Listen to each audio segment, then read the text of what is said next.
Hello, everybody, and welcome back to another video all about Fury of Dracula. No gameplay for you today. We've got a nice little discussion all about Fury of Dracula, specifically the Immortal update that's coming very soon to the game. And I'm not alone in this discussion. I've got a couple of excellent people alongside me.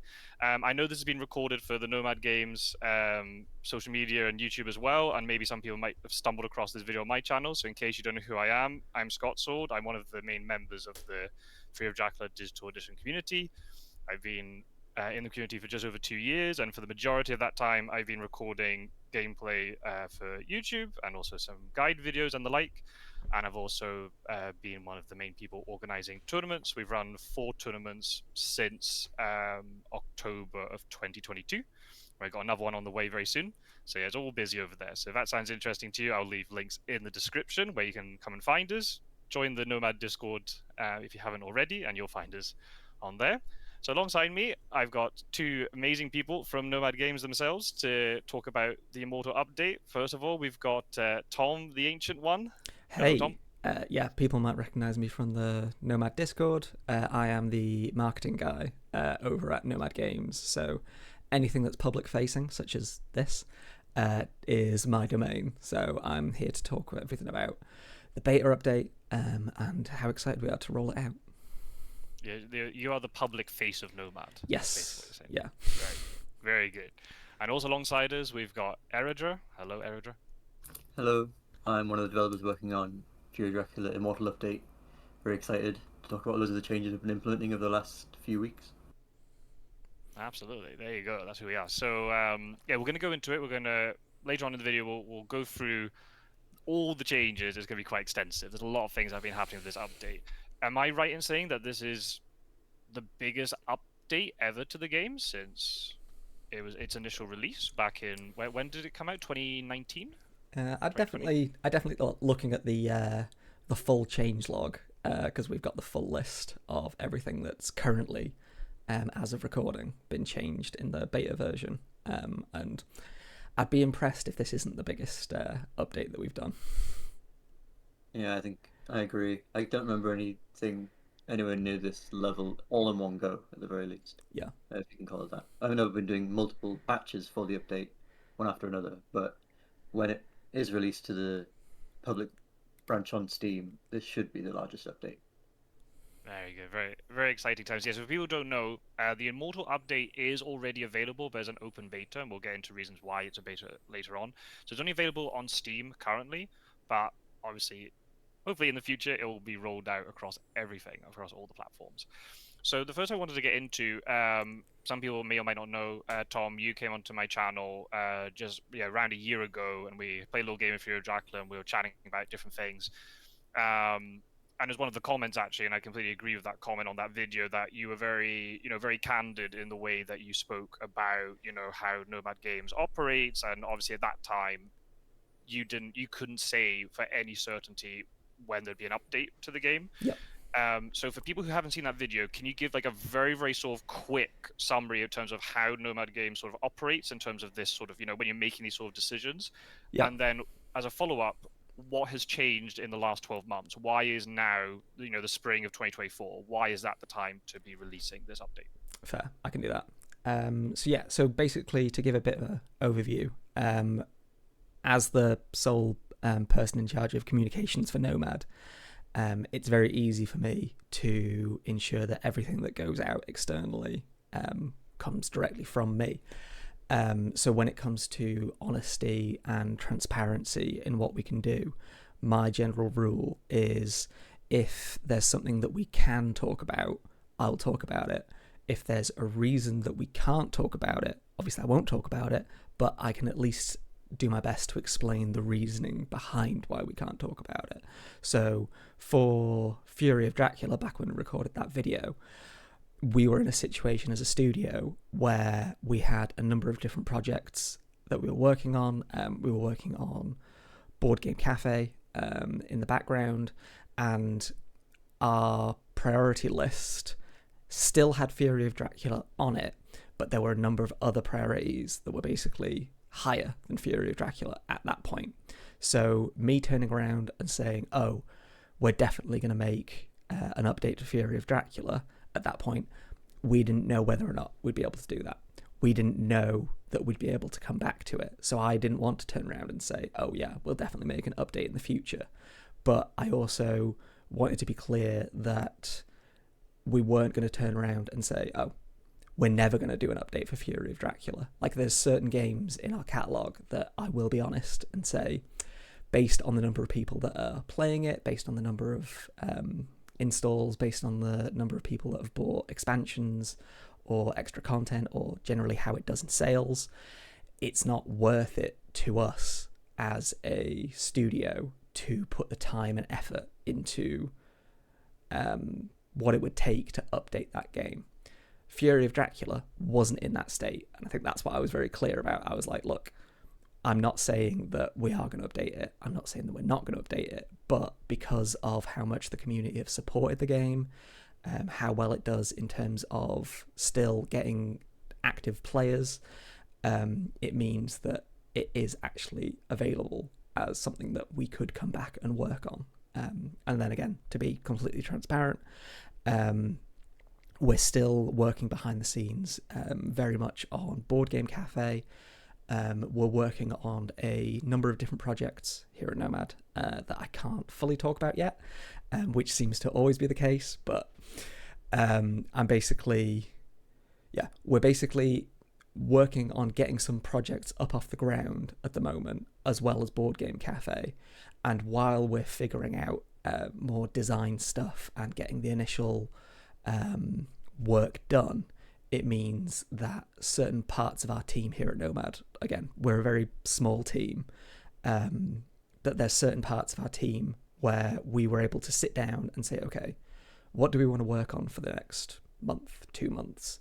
We said, well, while we don't have anything that's super pressing and we are currently busy with other aspects of the business, could we spend some time on some of our older games? We're like, yeah, actually we could do that. So we sat down, looked at that priority list and said, okay, you know what? Based on how the community is playing, all that information, is it worth it coming back and updating Fury of Dracula? And eventually the decision was made. Yeah, I think it is worth it to come back to Fury of Dracula. So that's why this time, we realised that it's been a long time since there was a previous update for Fury of Dracula. So a lot of people will be wondering, why is it happening now?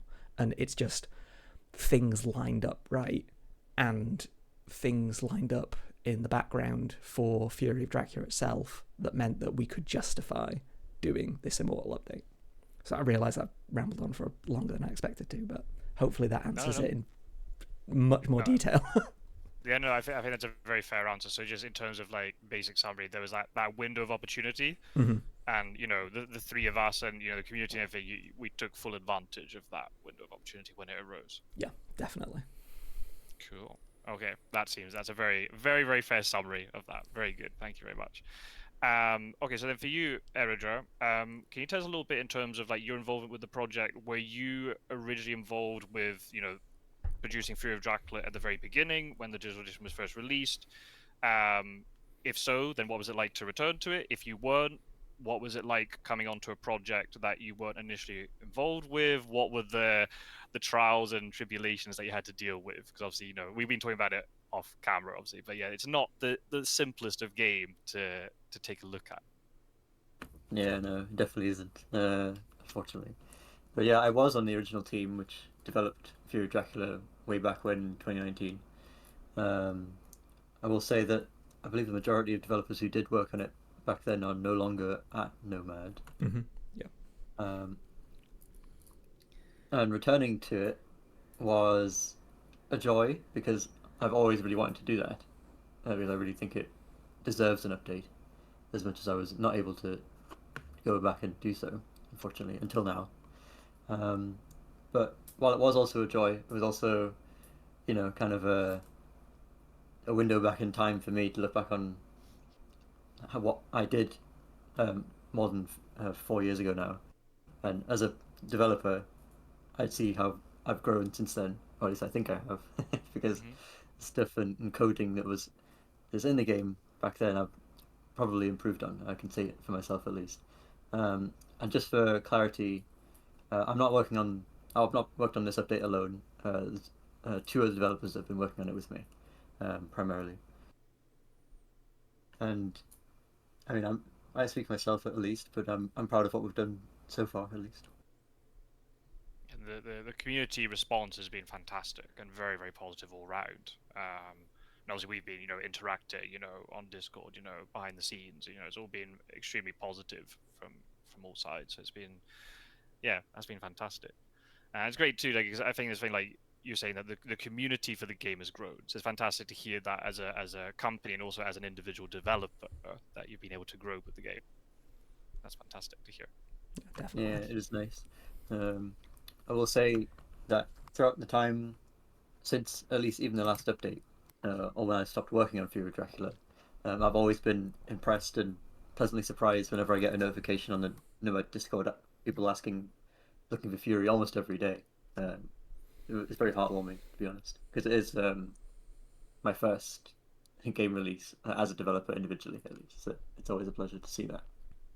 Is it a game that you were familiar with prior to developing it? Was it a board game that you had actually personally played? Were you aware of it before joining Nomad?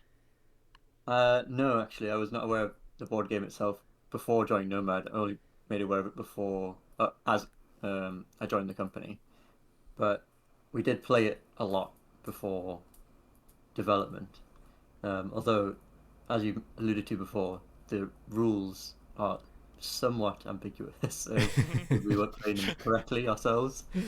So it's always the struggle, really, because I'm not I haven't gauged how popular it is outside of digital edition. I assume relatively popular, but there's not that many resources online where I could confirm rules, or interpretations of rules and very specific interactions, Yeah. which some of which I suppose we'll discuss later when we get to individual changes. Absolutely. There's quite a community on Board Game Geek where there's a lot of discussion about the rules, and there's obviously then you can imagine a lot of new players getting the game and having doubts about how things are played. And obviously within then the digital edition community, there are a lot of people who are maybe not very familiar with the board game. Someone like me, for example, I have the physical board game, but I think I've only played it once because I took it to my board game group and they hated it. So I'm like, right, I'm never playing this again, even though I really want to. So there are a lot of people who, for various reasons, have not been able to play the physical version very much. So they come into the digital edition, and then within that community, we have discussions about rules, if things have been interpreted, correctly, incorrectly. But then, as I've said, off camera, I do not envy, the job of you and the other developers who are in charge of, putting together the initial release of Fury of Dracula, let alone the update, because just trying to pour through the rules sometimes, and there are inconsistencies everywhere, and some interactions are not accounted for. Again, that's always kind of going to happen though when you've got a bigger player base, and because of the great thing with the digital edition of the game is you can play more frequently, so you can learn the game quicker, play against different people, and meta develops. But then because of that, it's more likely that these interactions and things are highlighted, and then even more so in in tournament situations where emotions are already running high, and then suddenly you get a bug that breaks the game or an interaction you don't expect, and then people maybe get a little bit annoyed about it. But as I said, I do not envy your job trying to put all that together because it is a little bit of a minefield. And there's rules that I didn't even know because I played so much of the digital edition. I learned so many of the rules through it. It's only when I looked at the rules reference and went, "Oh, that's a rule. I didn't know that." And it's just there's so much stuff that's kind of hidden from you sometimes. So no, in general, yeah, it's a learning experience altogether with the game. Yeah, it is a bit of a daunting task, and it was when I developed the game originally, more than 4 years ago, and even now. It's just a case of when you play in the physical version, you can kind of house rule it, and you can just say amongst your group of friends, like, well, we'll just play it like this. The rules don't explicitly say this, but we'll just play it like this. Yeah. But with the digital edition, we tell you how to play the game effectively, which is very scary when the rules themselves are not exactly clear. Yeah. So yeah, a little bit daunting on that one. And for the rules which are a little bit more ambiguous, you're always gonna it's almost like a lose-lose situation. You're always gonna have some people who are gonna fall on the side of no, it's not done that way. It should be this rule, or the other. Just eventually, you just have to make decisions. Just go, we're doing it this way. Yeah. That's our interpretation of it. That's what we're doing. Or we can implement a house rule sometimes. Like True. if it's Yeah. unclear which way, and we think, oh, this is a proper like 50-50 situation, sometimes we can implement a house rule so that at least those two sides have the ability to choose which way they want to do it. Yeah, indeed. Giving options is always great. Yeah. And there's a lot of people now in the community. We'll talk about various changes, but one of them in particular, in terms of how the trail moves. As a digital edition community, we've grown so accustomed to that rule. There are now people in the community who then play the game in real life and they implement the digital edition interpretation, which I find really interesting. They just got so used to it. Yeah. But again, as I said, yeah, with board games, as long as you give people options, then people will be happy with it. In terms of a community, in terms of organizing tournaments, well, then we have to pick a line or a side, and we're going to go with it that way. But in general, I think because the game has quite a following, but it's almost like comes like as a cult following, because obviously it's been out of print so many times. Even like now, it's not in print because the 4th edition was in print for maybe a year or two, and then it disappeared. So the people who play the game are very passionate about it. But it's not obviously something like a Wingspan or something like that, where it's every board game geek post you see on like social media, there are people playing Wingspan. You're not going to see everybody playing Fury of Dracula. It warms my heart every time people are like, I got Fury of Dracula in my collection. I'm like, oh, well done. Yeah, it's definitely got that cult status. I definitely agree with that. I think while it doesn't have that mass appeal of something like Wingspan, I think the combination of the mechanics and the theme means that someone who does really like it is going to really like it. Yeah, I agree. I think it's important just to ask those a few questions at the beginning, just because, especially for you, the questions for you, Tom, because I see it sometimes when people come into the community and I don't think they fully understand, the situation in terms of, how Nomad operates and the timescale for these updates and all this sort of thing. Yeah. I see them, they pop in and they rant about something, then they disappear. We never see them again. Yeah. So I think just sort of setting that out at the beginning and explaining both of your roles involved with the project. Yeah, definitely. And I think something that I've not previously touched on publicly when it comes to Fury of Dracula and the beta update is obviously here at Nomad, we've got multiple projects on the go all at the same time. And while there are a lot of updates rolling out as part of this Immortal update, I don't want people to get the impression that this is going to be the cadence of Fury of Dracula updates going forwards. Like, we are going to, at some point, have to draw a line in the sand and say, cool, we've now rolled out the Immortal update.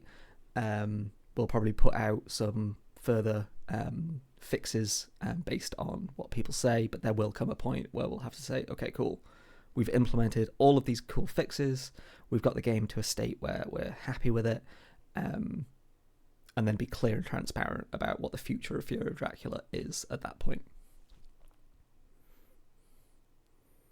Yeah, and I was going to say, like, just as a general thing for people who are maybe not familiar with like the Discord community and stuff, I'd recommend everybody joins it because one thing I'd really praise you guys on is that level of communication is there. Not just I know privately you and I talk a lot more, but publicly there's a lot of communication within.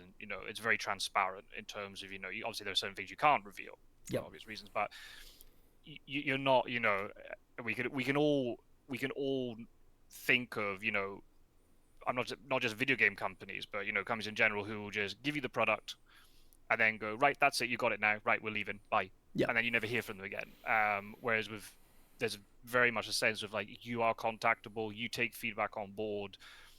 And I've always said, like, communication is the key thing. As long as there's communication, that's fine. If the answer to the question is we can't do this because A, it's too complicated, or we haven't got time, or prioritize other things, perfect.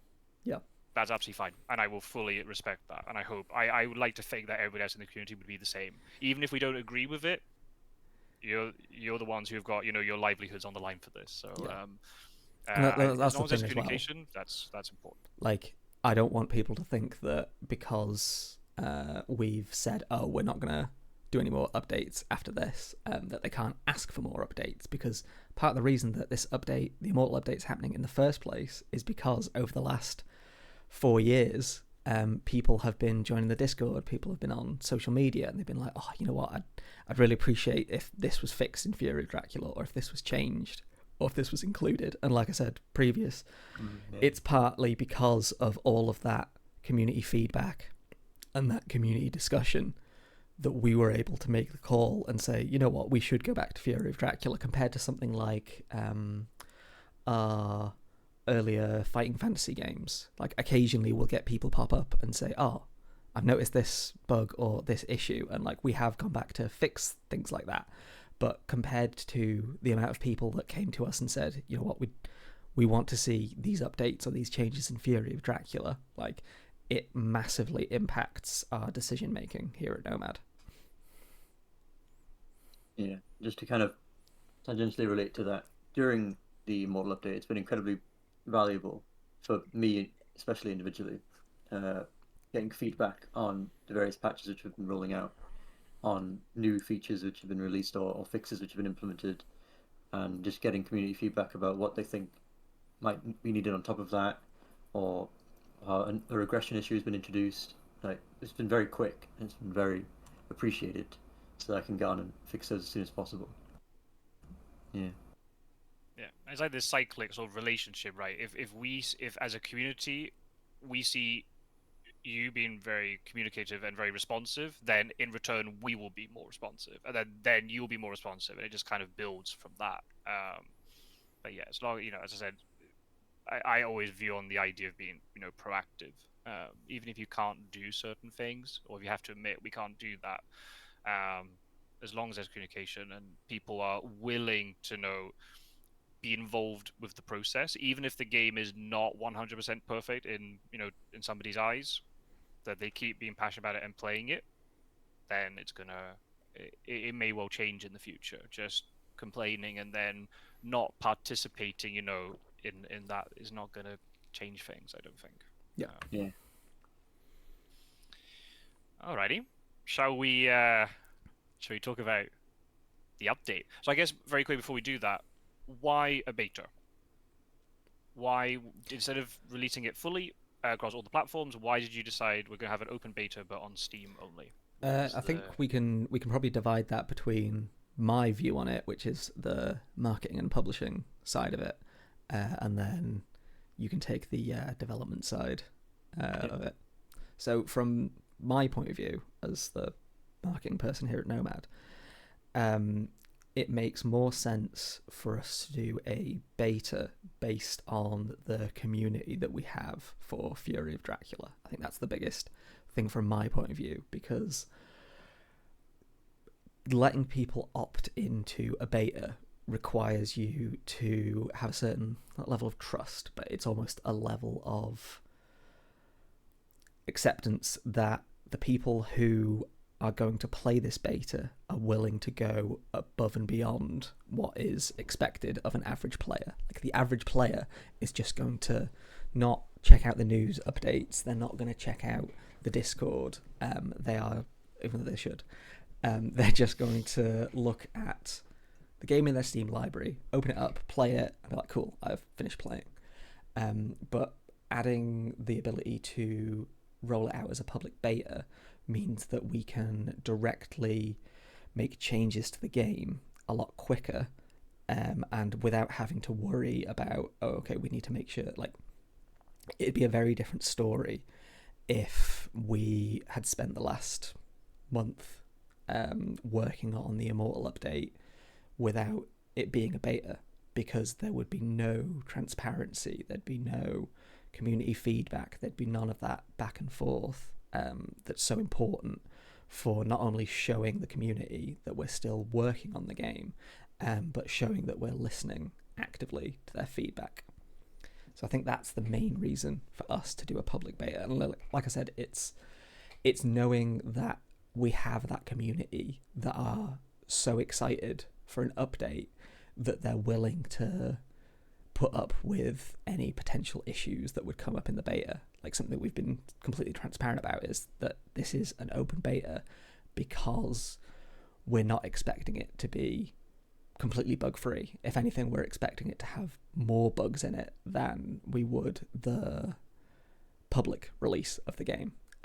But we also know that because the community is so dedicated and is so willing to put in the time and play through whatever bugs might arise, we can go to them and say, look, here's earlier access to the Immortal update than some other developers might potentially give you.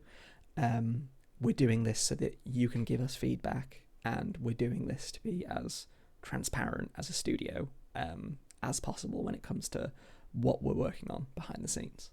So yeah, that's basically how I view it from my side. Yeah, I would agree with all of that.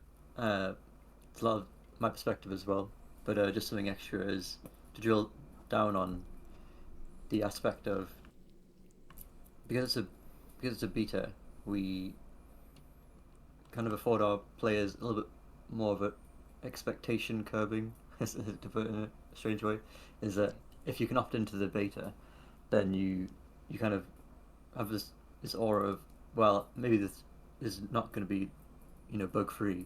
Whereas if we just rolled it out, to the default branch, and then players who maybe aren't active on the Discord or active in any other way on the community, they just log in and play the game. They'll notice, oh well, this is cool, but no, this thing is broken.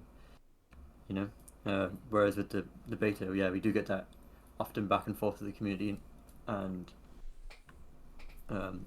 hopefully it's not too much of an issue when the game breaks. A good example was when we implemented the new combat updates. I think if you did something specific with planned ambush, I believe it just hung the game when that was introduced. But since it was a beta, it's, I suppose, not exactly more acceptable, but I suppose it's more than expectations at that point. Yeah, definitely. Yeah. Additionally, just the fact that if it's a beta, there is, yeah, I wouldn't say that much of an expectation on players to help report bugs, but I believe it encourages it a bit more, which is always helpful for, I'd say, any studio to just get more feedback about what's going on in their game. That's pretty much my perspective. Absolutely, yeah, I agree with everything that you two said, and also the fact that, to make it clear, when we have been giving you feedback, I've been shocked, but like obviously in a positive way, the swiftness in that the bugs that have now been created because of certain things changing, how quickly you have responded to the feedback, and suddenly been like a day or two later, boom, here we go, here's an update, that problem's fixed, and it's just been this real, like, I've been just the sheer pace and speed of getting these things changed has been, phenomenal. I think that really helps the community aspect too, because if we see from our side as a player, I've reported a bug on this beta, and then within, say, 48 hours-ish, depending on the issue, of course, it's been fixed, then you're even more engaged in the process. And I've been a little bit of a bit of a troublemaker in my games. I've actively tried to go out to break the game to see if any of these bugs are still persistent, but I haven't found any yet. So it's That is good. That is very appreciated that you, I guess, ruin your game for the other opponent, but it's really useful for us. It's very good. Yeah. Yeah. It's like, they fixed that bug about Dracula moving beside dead hunters, right? I'm gonna go beside a dead hunter and see if it reveals me or not. I might die, but we'll see. Because it's really cool to see too. There's so many. I mean, I'm looking at the log, the change log just now, and there's just so many things I can't even keep track anymore of all these changes. Even some things I hadn't even noticed that had been changes because there's so much stuff. I think something else. I think something else that's worth pointing out is the fact that we're able to, at least, I don't know if I'm speaking out of turn, but one of the reasons I feel like we're able to make those changes so quickly and be able to implement those fixes is because the way that the community has come around to reporting bugs and reporting issues, where so many of the community are either recording their games as they're playing them or handing over the logs on the Discord. It means that, I'm assuming from a developer point of view, it's so much easier to recognize all of the things that are potentially impacting that situation, rather than some of the other bug reports we get for other games in the past, where people have said, I've done this and the game's broken. It's like, well, that's not clear what's gone wrong. Whereas if you have a video that shows, especially if it's a online multiplayer video where you've got both players' perspectives, and you can see, okay, this is exactly where a desync has happened, for example. We can then open up a developer build and say, okay, let's try and do that on our internal build and see what's happening behind the scenes that causes that issue, and then that issue can be fixed. Yeah, that is definitely the case.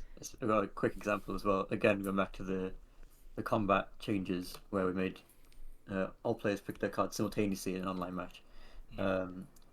The issue which caused a progression blocker, which just stopped the game from progressing, was discovered extremely quickly thanks to recordings by Scott Sword and descriptions from other members of the community in the Nomad Discord, where they both mentioned that planned ambush was used, and that was the culprit. I would not have found it anywhere near as quickly if it wasn't displayed that planned ambush was used in the combat, for sure. So it's always helpful. Yeah. I was just to say, like, that's been a really sort of recent shift in the community in terms of the sheer amount of games that have been recorded now. There's been a lot. I have to say, I won't name everybody individually, but people know who they are. If I'm talking about you, a lot of new members of the community who have come in and have just instantly gone, "Yep, I'm happy to record."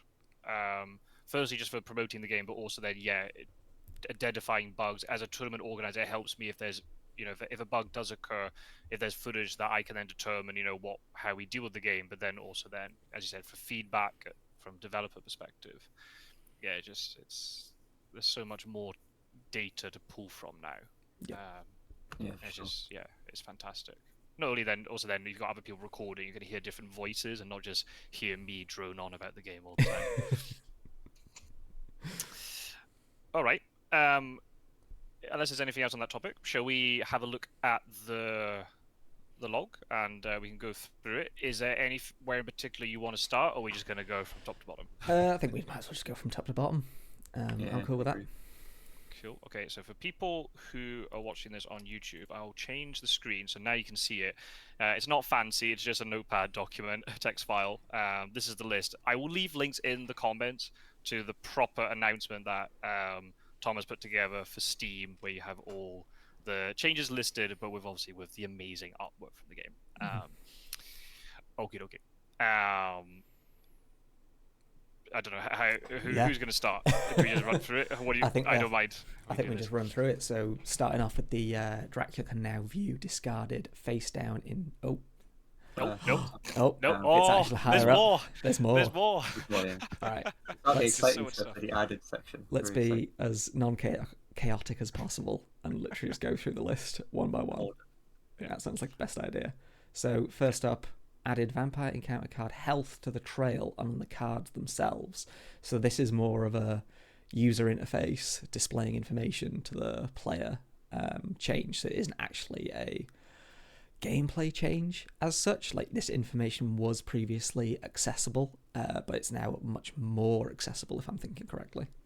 Well, the vampire health, you can definitely see it, especially when you in combat. But after you exited combat and in the main game, if the vampire still survives, I don't believe there was a way to view the health at all in the map screen.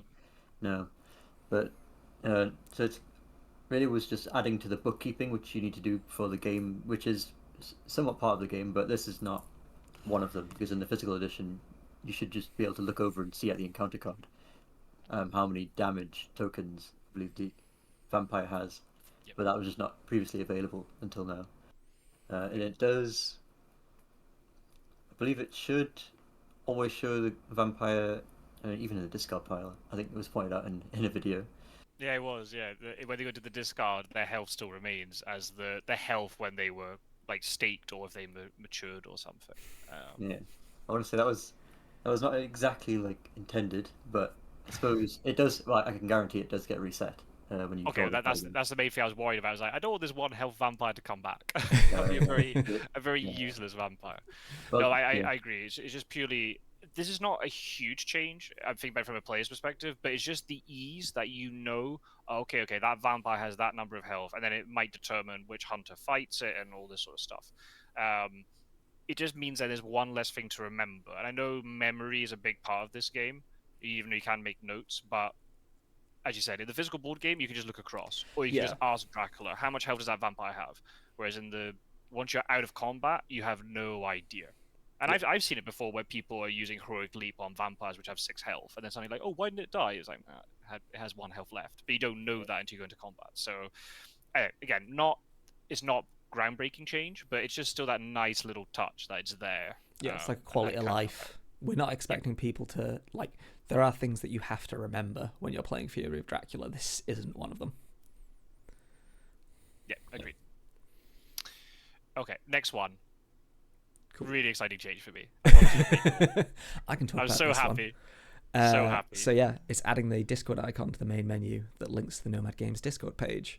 So previously this wasn't in the game, and this is something that we've tried to include going forwards. And since we originally launched Fury of Dracula, is just a link to the Discord, because we know that that's the way a lot of people either discuss games nowadays or look for advice or tips, and it's just a great way to get involved with the community. So having that link straight within the game is just really good, and also more people in our Discord means more people see the stuff that I'm shouting about, so I'm always happy with that. Plug. Exactly. Yeah, I saw it. It was like, again, to bring up another board game, but like Wingspan has the digital edition of the game, and that was something that I noticed when I went into that app. It was like, boom, right on the main menu. There's the link right there, and you can't miss it. Yeah. I don't even know how I found the Discord originally. It was after 2 years ago. You can put like Quincy Morris out, and say with me, I put links in my descriptions for the Discord. But if you don't set up the link correctly, it can expire, and there are people who are trying to click the link, but then it doesn't work. Then they might give up. So just having it there, like front and center, it's just you're gonna see. I think within the first couple of days of the beta being announced, there were like I saw people coming into the community who had never been in the community before. Yeah, absolutely. So it made an impact instantly. Okay. Next one. Added a house rule for Dracula to choose a location or power card to place on trail. Okay, right. So this is The big one. the big one, the huge one. So for people who don't know, because a lot of people might not realize how Digital Edition works, or maybe they know Digital Edition, but they don't know the physical game. So the way that Dracula's movement phase works is that Dracula should slide the trail first, and therefore if an encounter falls or encounters fall off the edge of the trail, they get to mature, and then the location becomes available for Dracula, and then Dracula takes the move. The way the Digital Edition was always done was the reverse, that Dracula moves first, and then the trail slides, then the thing falls off the edge. I don't know. If I was designing the game, I personally think the original Digital Edition implementation would be the way that I would design it, but I guess that's not the question. The question is, how is the physical board game done? And the physical board game is done where everything slides, and then Dracula puts the encounter down. So we can talk about it from a developer perspective. But from a player perspective, this is massive. It's not going to change the speed at which things mature. They still take the same number of turns to mature, but it's the fact that Dracula now has more options. Dracula can mature things before moving. So I'm just thinking of like loads of scenarios in my head. Like if you get a hoax to mature, you can then pick the Dracula event card that you want from the hoax before you move, because that might influence your move. If you mature a vampire and it wipes those locations on the trail, and then you're able to return to one of those removed locations, rather before where you had to move somewhere else and then all those locations got removed. It's just going to it means that Dracula has more options to do things. There's also then, if you're talking to Zakacek, one of the other members of the community, talking about layers, that's then a completely different ball game, right? You can now layer something before moving into the layer rather than the reverse. So the circles that you can create on the map are much smaller. It should have put more, and then wolf form comes off the trail one turn earlier. All the power cards come off the trail one turn earlier, so it means then hunters are under more pressure if Dracula is able to wolf form basically more frequently. And I think it'll create. And there's also other things too, where as a hunter player, I try to do things where if I'm forcing Dracula, say, to an extremity location like Spain or Iberia, as an example, Dracula can escape in either direction from sea that way. But if there's a sea space like Mediterranean that's already on the board, I can keep Dracula trapped long enough so when Dracula goes to sea, he'll be forced to go South Atlantic and then North Atlantic. He can't return to Mediterranean because he's already on the trail. Because now Mediterranean will fall off the trail one turn sooner, Dracula could then potentially time it and then go either direction, which means that hunters are under more pressure to either engage in combat quicker with Dracula before he escapes the sea, or then they need more important event cards like Muddy Trail Hypnosis to find him. So it just puts hunters under more pressure, which and gives Dracula more options, which is not a bad thing. I want to just address. Sorry, I just want to address probably a common question which we might get about this house rule. In that, why is it house rule, and not just part of the main game? And we make the original version of the digital edition's implementation make that house rule instead, because now this house rule is the only house rule where it's the actual version of the board game's rules, and it doesn't really make much sense. But the reason we chose to do it like this, if we're being perfectly clear, is because it saved time, which might sound like a bad reason, but it did allow us to do more changes and look at things quicker. The reason it was faster to implement like this, and I suppose, the reason it was faster to implement like this was because of tutorials and how the original tutorial does it like this, and it's all based around the fact that this happens. If we changed it to the base game, we'd have to remake a lot of the tutorials. Now, maybe at this point, you might say tutorials are not that useful because the game's it's been out for a while, but we want to make sure that it's all up to date. So we can now technically say that the tutorials are correct, but the game still has the option to be played in the way that the physical edition intended. So maybe it's not the best reason, but it's the reason it's the decision we went with. That's interesting. I never even considered tutorials, like the impact of these changes on tutorials. I never even thought about it before, but it makes perfect sense because it does explain in the tutorial about how the way the Dracula movement phase works. Yeah. And there's also the other thing too, like there'll be players who are so used to digital edition that they probably don't even know that in physical edition it's the other way round. So it means they can stay with that option. They're not suddenly going into the game and going, "Whoa, what's happened to the trail? Why is it all moving differently?"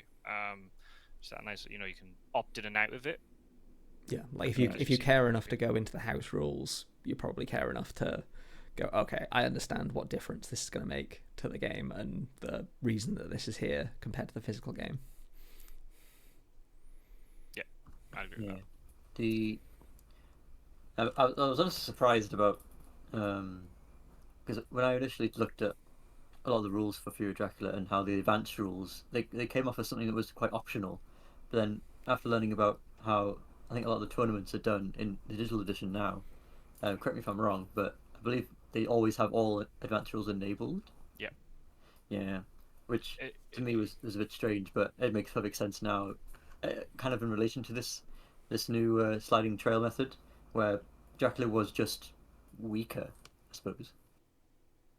Without this, yeah, it's going to be very interesting for us as a community how it's going to affect win rates. So if people don't know, over the last now technically 4 tournaments that we've done, the win rate between Hunters and Dracula have pretty much been 50-50, which is really surprising, to be honest, given the asymmetry in the game and different levels. There are some theories where at very, very high level of play, Hunters win more frequently than Dracula, just because even if you're a very good Dracula player, if you're against a Hunter player who's able to manipulate all of their events and things correctly, it's almost impossible for the Hunters to lose. There are so many factors in the game, but that is often what it feels like.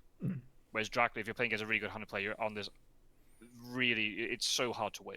And you have to play flawlessly the entire game. If you make one mistake, you lose. Whereas Hunters can make mistakes and still win. It's kind of like this weird thing.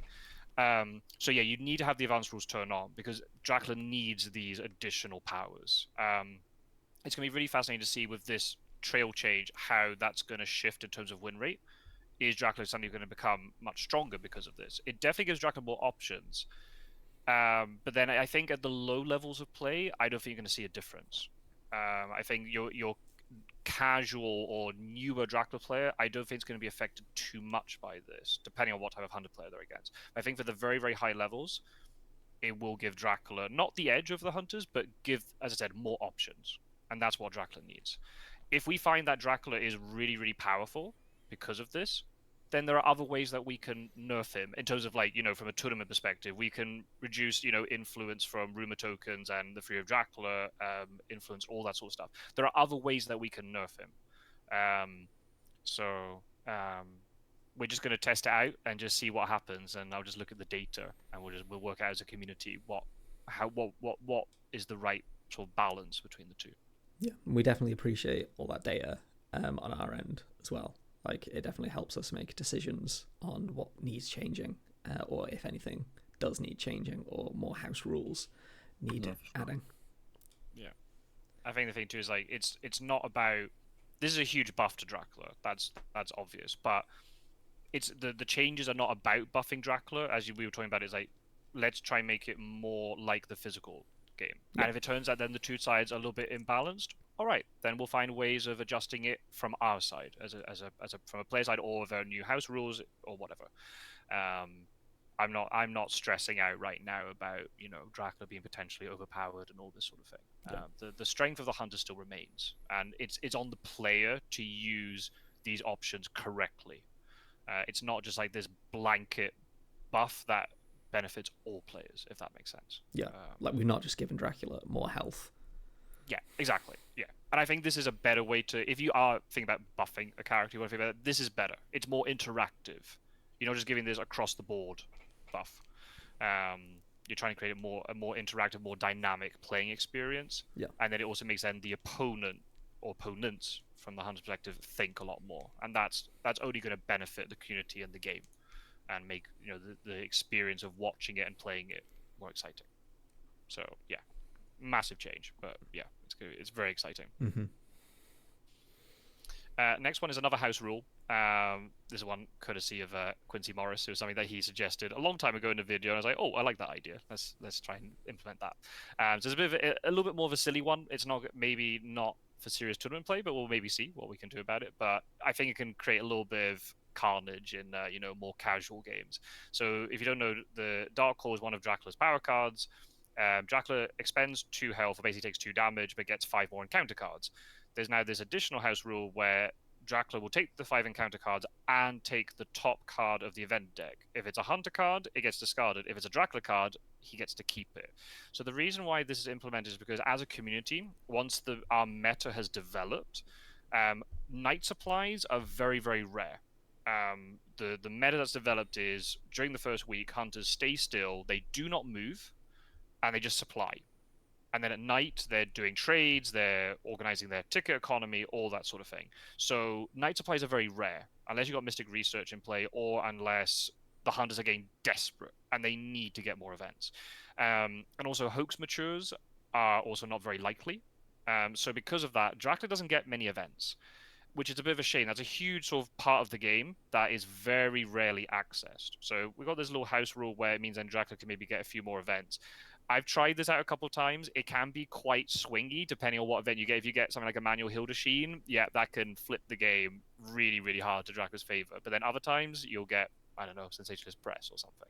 Yeah. But again, it's giving Dracula a little bit more in terms of options. And Dracula's still having to take damage for it. Yeah, and I think because it has that almost like built-in variance to it. Again, it's not a straight up buff. You still have the element of you might not even get a Dracula event. It's still random. But I think having that amount, that the balance between variance in Fury of Dracula and absolute certainties is something that we need to keep in mind as both the developers and as the people who are making this game for you guys, the community. Like, if it gets to a point where there are so many things that are outside of the player's control that are just completely random, then it becomes a point of, well, I'm not interested in playing this at a tournament level, or I'm not interested in playing this at a serious level because there's too much that's just out of my control, out of my hands, and it's just a coin flip at that point. But there is still a degree of adding extra elements of randomness that adds that excitement, that adds that tension, where you use Dark Call and it's like, if I get this one particular event, oh, it's really going to turn it around. I'm going to take this risk to use Dark Call in this situation because that's my only out. And then you remember those games where your only out is to use Dark Call and you get just the card you need. Yeah, indeed. I think from a tournament perspective, I can't imagine at least anytime soon having a tournament where this rule is in place. Yeah. But I can easily see playing friendly matches, or maybe like, because we normally play 1v1, but doing like community group games where there's at least 2 hunters or 3 hunters, maybe even 4 hunters, and there's like 5 people around the table or in a Discord call, and then they'll just put this house rule in just for added carnage and unpredictability, and I think it'd be really cool and funny to see what happens. Yeah. The randomness comes from you don't know what the Dracula event will be. You're drawing from the top of the event deck, so at least you can see the card. You know it's a Hunter event or a Dracula event, and you can choose when to play Dark Call. That's true. But obviously, you don't know what Dracula event you're going to get. And you're still taking damage from it, and you're not placing an encounter. You're not progressing your trail in that sense. So yeah, again, it gives Dracula more options. There is a risk involved with it.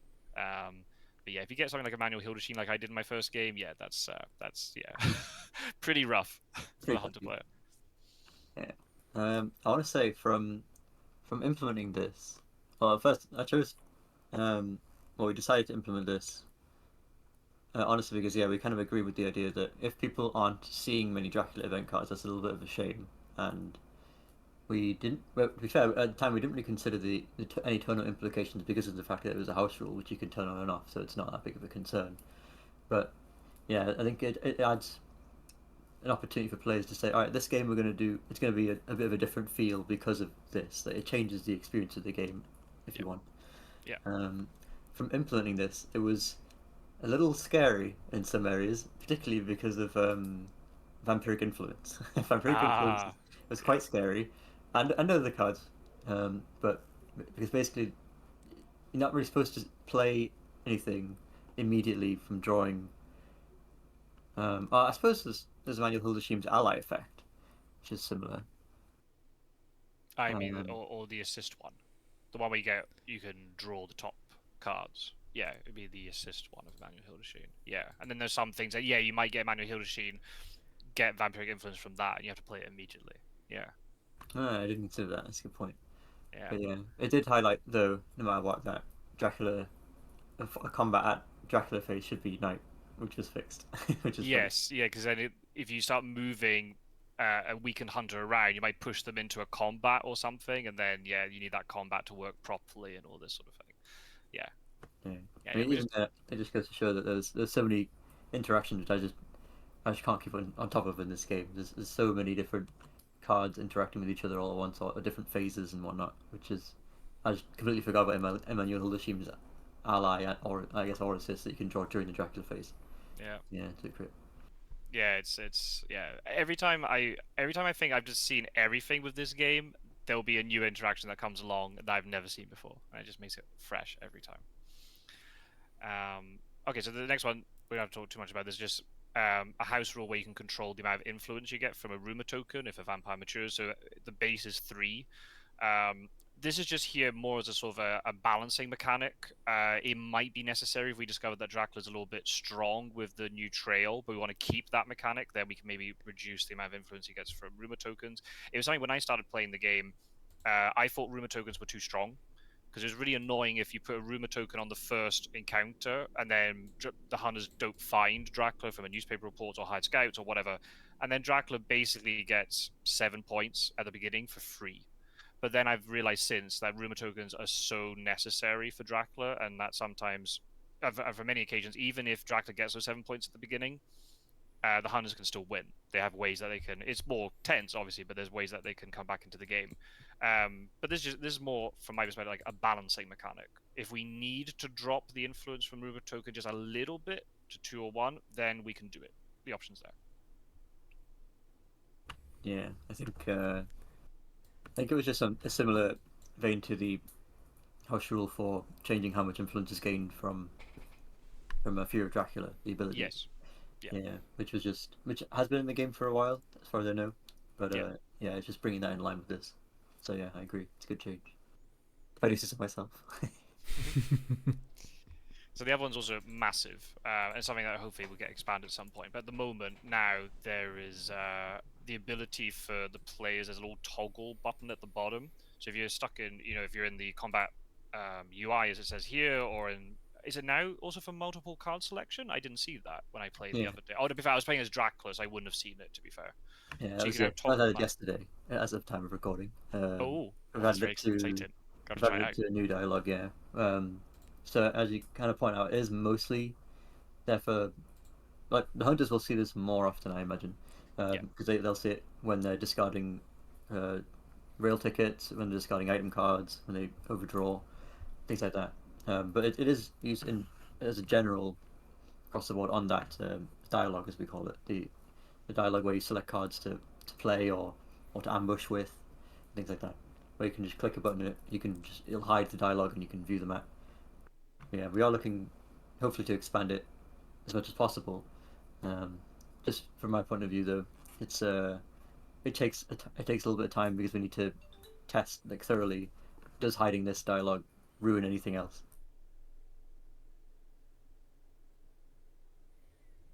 Or the UI, it was kind of done in a rigid, Yeah. where a lot of stuff we didn't intend for players to be able to look through, especially switching player views. Mm. There's a lot of issues where if you can do that at any time, that we do need to account and make countermeasures for that. But we've managed to do so, I believe, quite well with the combat and now this new selection dialogue. Um, but if there are any issues remaining, we'll hopefully find them soon.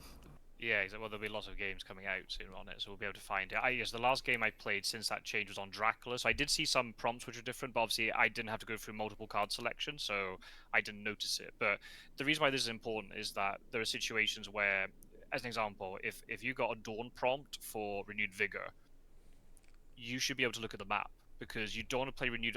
I've done it so many times, even though I've got a fairly good memory in the game. The number of times I play renewed vigor and then suddenly realize, oh, that hunter can't get into the combat because they're too far away. Whereas maybe if I was able to see the map, I'd realize, oh, I can't actually get to that location. I won't play renewed vigor now. I'll wait one more turn. Same, for Yeah. example, if a hunter plays lucky find right before a combat and then it goes instantly into the combat information interface, Dracula doesn't actually know what the hunter's discarded because of lucky find, which could then give him a lot of information about what the hunter potentially chose as the card from lucky find, and that's information that should be freely available. So having this is massive, and I said if it's going to be implemented sort of bit by bit, brilliant. I think it's great. It's great to have tested it with the combat interface, and then we can, as I said, we can test it Yeah, with like other Yeah. features as well. It's great. I It's think this absolutely great. this is a good example of where we're giving you more information to remove the possibility that you'll end up in that feel bad situation where you're like, oh, if I'd only known that, I wouldn't have Mm. played that way, because it's not on the player to know that information if it should be publicly accessible. Yeah. Something that has affected me quite a lot during play and testing is when I wanted to play. Well, I've got the option as Dracula to play Hidden Schemes, and I'm like, oh, is there a vampire in that third slot? But Ah, I don't know. So I want to check now, which should be possible now. fantastic. Good stuff. Yeah, this is amazing. Okay, you might have to tell me what this is. Added more context information when placing an encounter on a hideout. What exactly context information are we talking about? Sure. So what this is referring to is when you one of the most common ones is when Dracula moves to a new location and is creating a new hideout. Um, it will say what is already on that hideout. Well, I suppose it's mostly useful for when you're moving to a lair or Ah, using right. hidden schemes. So if you're using hidden schemes, I think it would say choose a choose an encounter card to place on Madrid with aristocratic vampire or something like that. Ah, That's what okay, it's just right. saying. So the information again is not hidden behind things. You know what you're walking into or what you're placing and things. Okay, that's cool. I like that. Yeah, it's just nice. This change was made previously before the whole being able to hide that dialogue, but it's also just nice to have it immediately on the dialogue as well instead of just saying choose encounter card. It's like, well, what am I choosing it for? You know? Yeah, exactly. Yeah, and then you suddenly realize you put it on the wrong space or whatever. Yeah, yeah, yeah. It's just to make sure that these little again, for casual games, that's not going to make a huge difference. But for more intense, players who are going to play more competitively in or outside of tournaments, just having that is just nice. Again, quality of life change.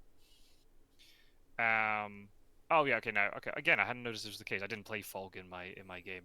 Added a prompt to inform players that Dracula's choosing whether or not to cancel combat using a Fog token, because in the old version there was no prompt, so it looked like the game was hanging for no reason. Yeah.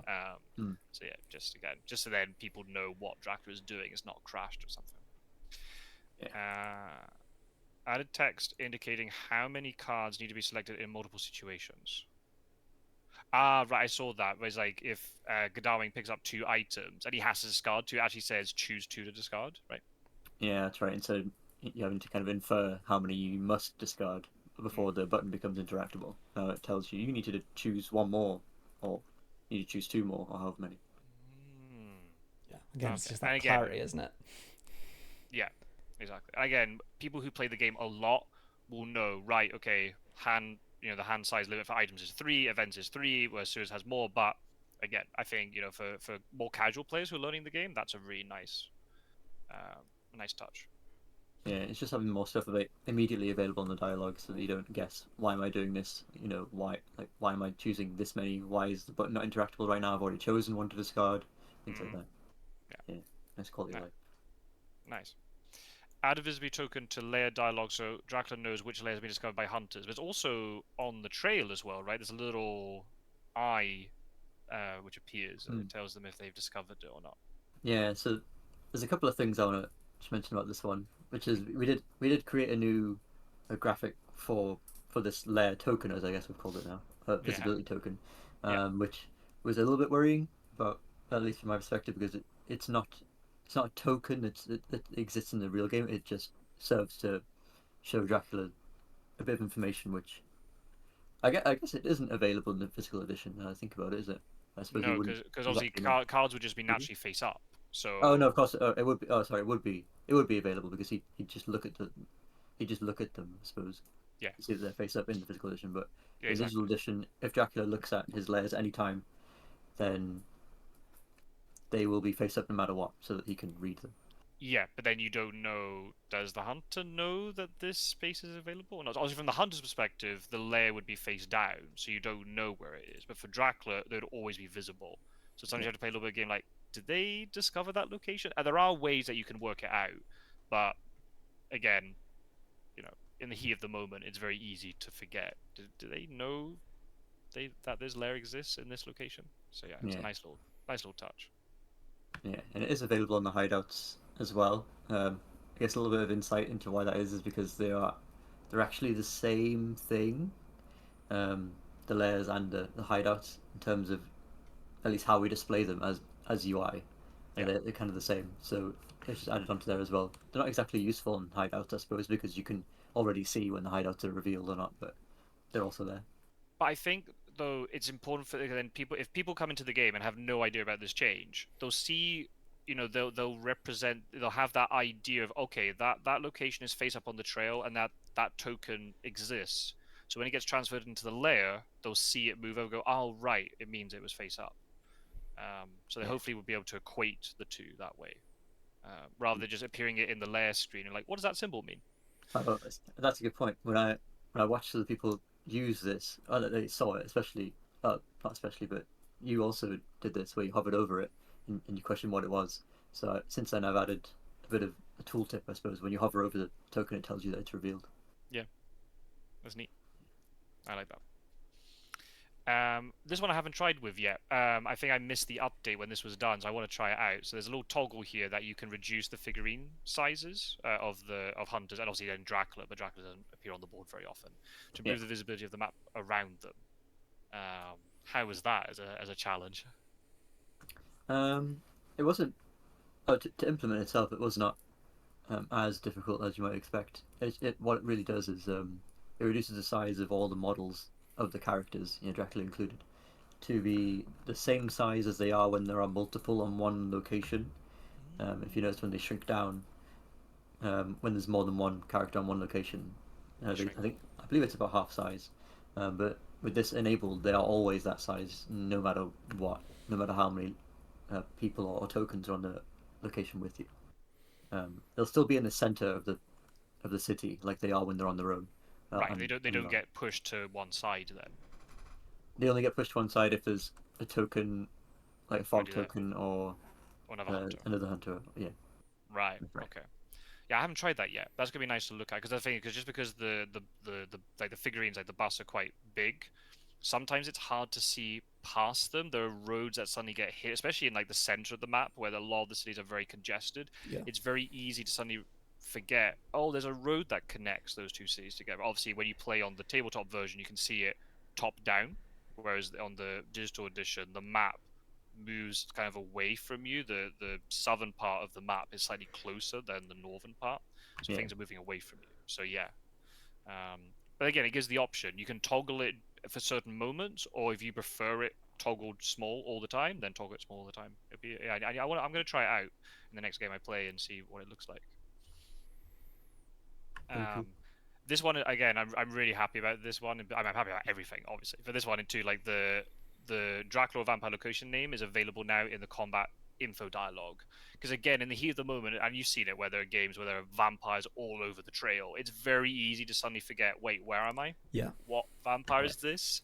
Is this the hide card or is this the normal one? And where is Dracula? Yeah, it's Yeah, it's just more so yeah, information for the player, isn't it? Like, it's just making it so that you don't have to do bookkeeping that's unnecessary. yeah. And it's not, Yeah. and it's very subtle too. It's just there underneath the little icon in the combat information screen. It's just the name is written there. Yeah. It's not intrusive. It's nicely placed there. You didn't. I don't think you didn't have to rearrange anything in the combat information screen to make that work.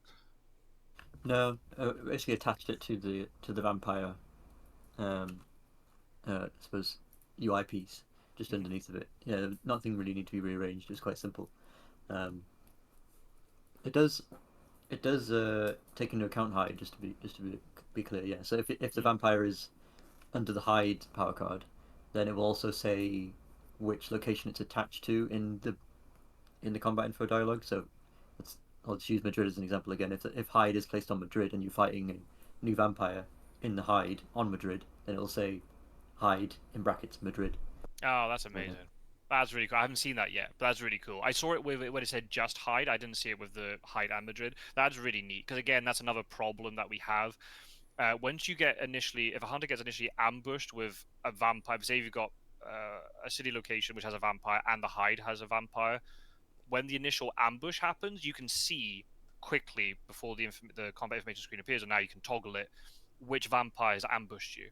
But once those two vampires have become visible, anybody who then gets ambushed again or searches it, they don't actually know which vampire it is unless they're two different types. Imagine you got two reckless vampires, you yeah, can't tell the difference between them. And there's so many times I've seen it where people have like, I know this is not in combat, but they've staked the wrong vampire, or they've used heavenly hose on a reckless vampire, and they're cheering that they killed the vampire, but then that was the hide one. Yeah, and you don't. And that's the last thing you want to happen. yeah, In any situation, but especially in tournament games when emotions are running high and stuff. So yeah, again, it's just a nice little quality of life change that's there. And again, this one I haven't tested either because I'm not very good at making layers. I'm sure Mr. Kachik will be testing this out. But yeah, just added a move confirmation for Dracula when moving to a layer. And this is something where players should be checking the layer box, and it's a weakness of mine that a lot of times I don't check the layer box often enough. But if Dracula moves into a layer that was revealed on the trail before it got turned into a layer, hunters know instantly where he is, and they can just kill him, and that can be a game-ending mistake. And again, you want to avoid that. There are times where Dracula wants to go into a layer where they've revealed, and that's absolutely fine. If that's what Dracula wants to do, great. But I know it. I've won tournament games where the player has gone into a layer and they've actually not realized they went into a layer. I've had it before talking to tournament players afterwards where they're like, "How do you know I was in that location? You had like 10 locations to check. Did you get lucky?" I was like, "No, you revealed yourself. You went into a layer." So just avoiding that is great, and it's a very simple dialogue prompt. It's not going to take much time. It's just a case of like, "Are you sure?" Yeah. yeah. Um, It comboed with I guess it kind of conflicted a little bit with the existing move to location confirmation option, which is in the settings. We didn't want players to have to click two separate ones, so we mm, combined them. In the case where if you have the option disabled, where you don't want to click confirm on everything, the option sorry this move to layer confirmation will still appear. that's neat. But if you do have the option enabled, you don't have to click the same confirmation twice, it'll combine them. Oh, that's really neat. That's very clever. Because yeah, again, there are people who do have these settings set up because they don't want to be going through all these prompts. Even though I'd always recommend it because I've seen so many mistakes happen with people not be able to confirm actions before they do them.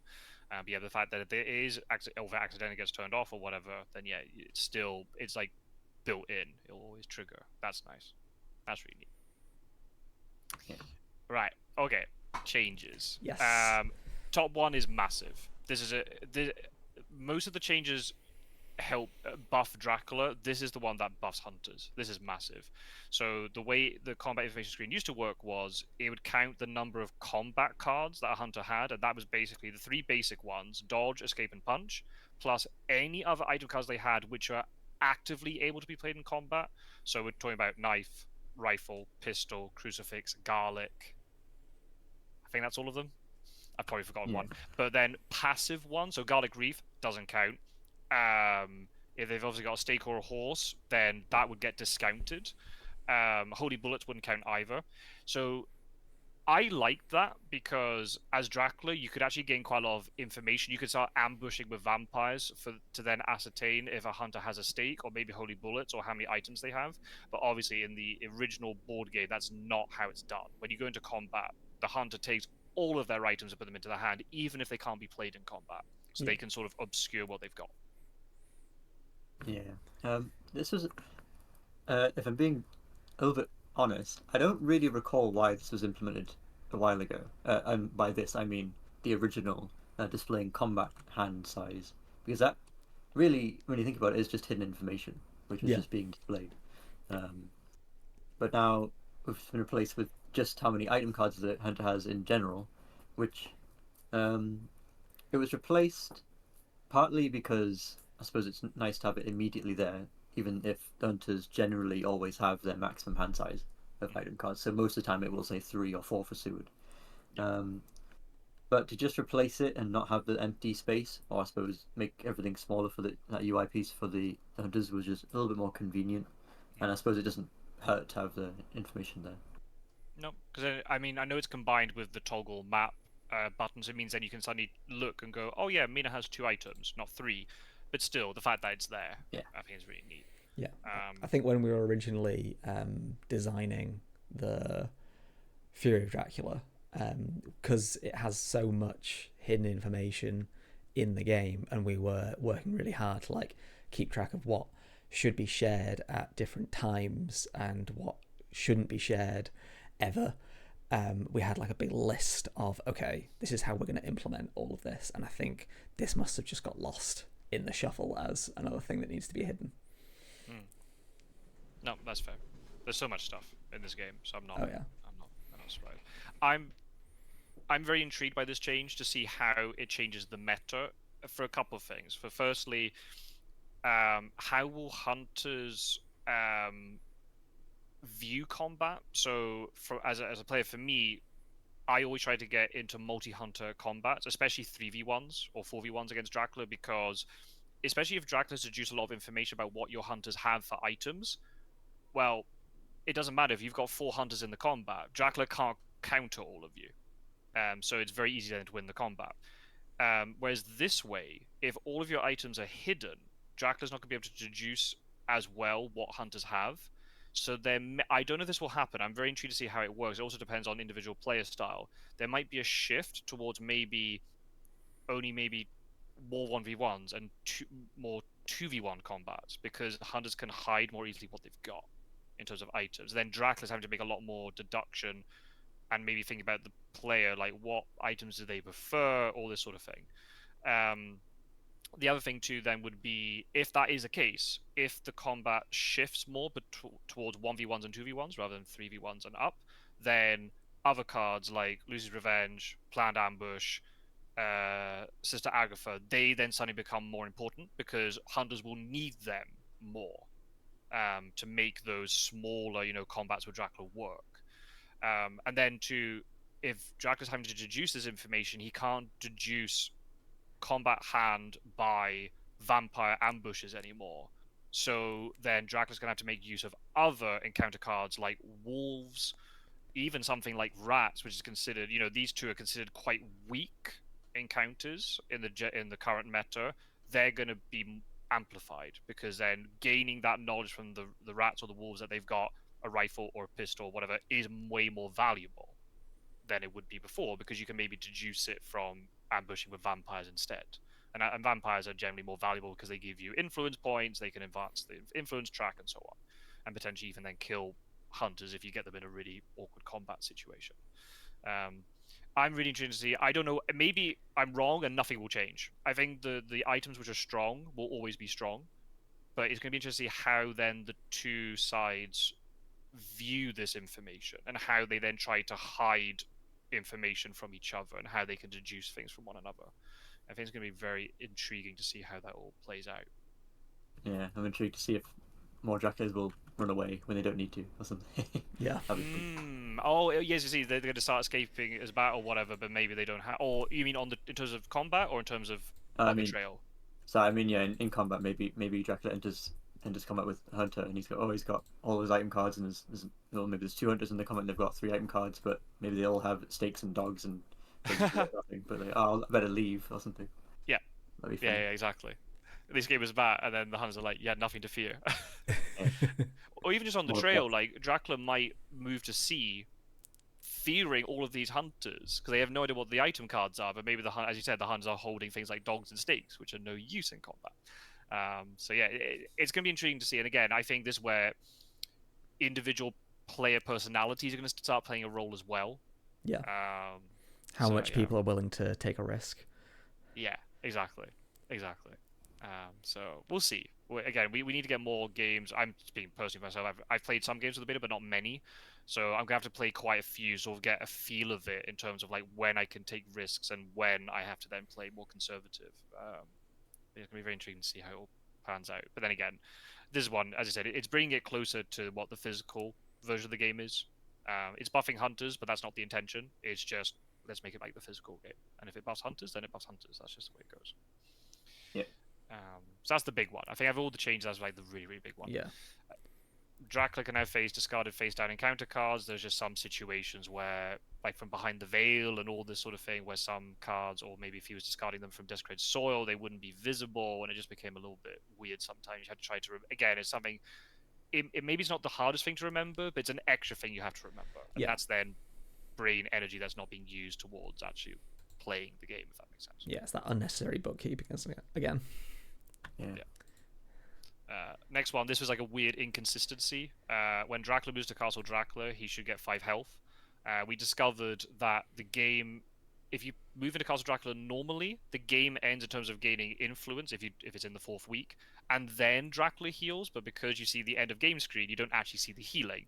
But if you wolf form into Castle Dracula, you gain the health, and then the game ends. Yeah. So it's really inconsistent. And again, does that is that a big deal for casual games? No, it's not.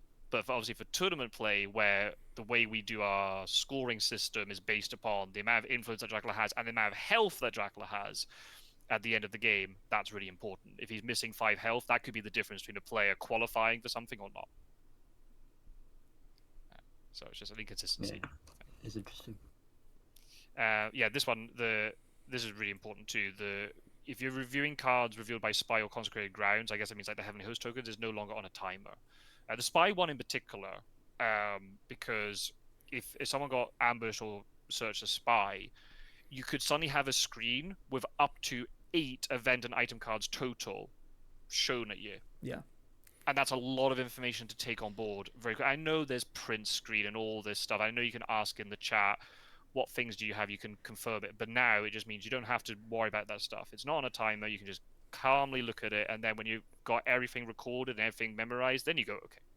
Yeah, I think this is a good example of something that, because of tournament play and because we've seen the level of play that's been happening in Fury of Dracula, we don't want people to have to go, oh, I need to rely on chat or ask this extra thing. Like, we want them to be able to look at this information clearly and make informed decisions.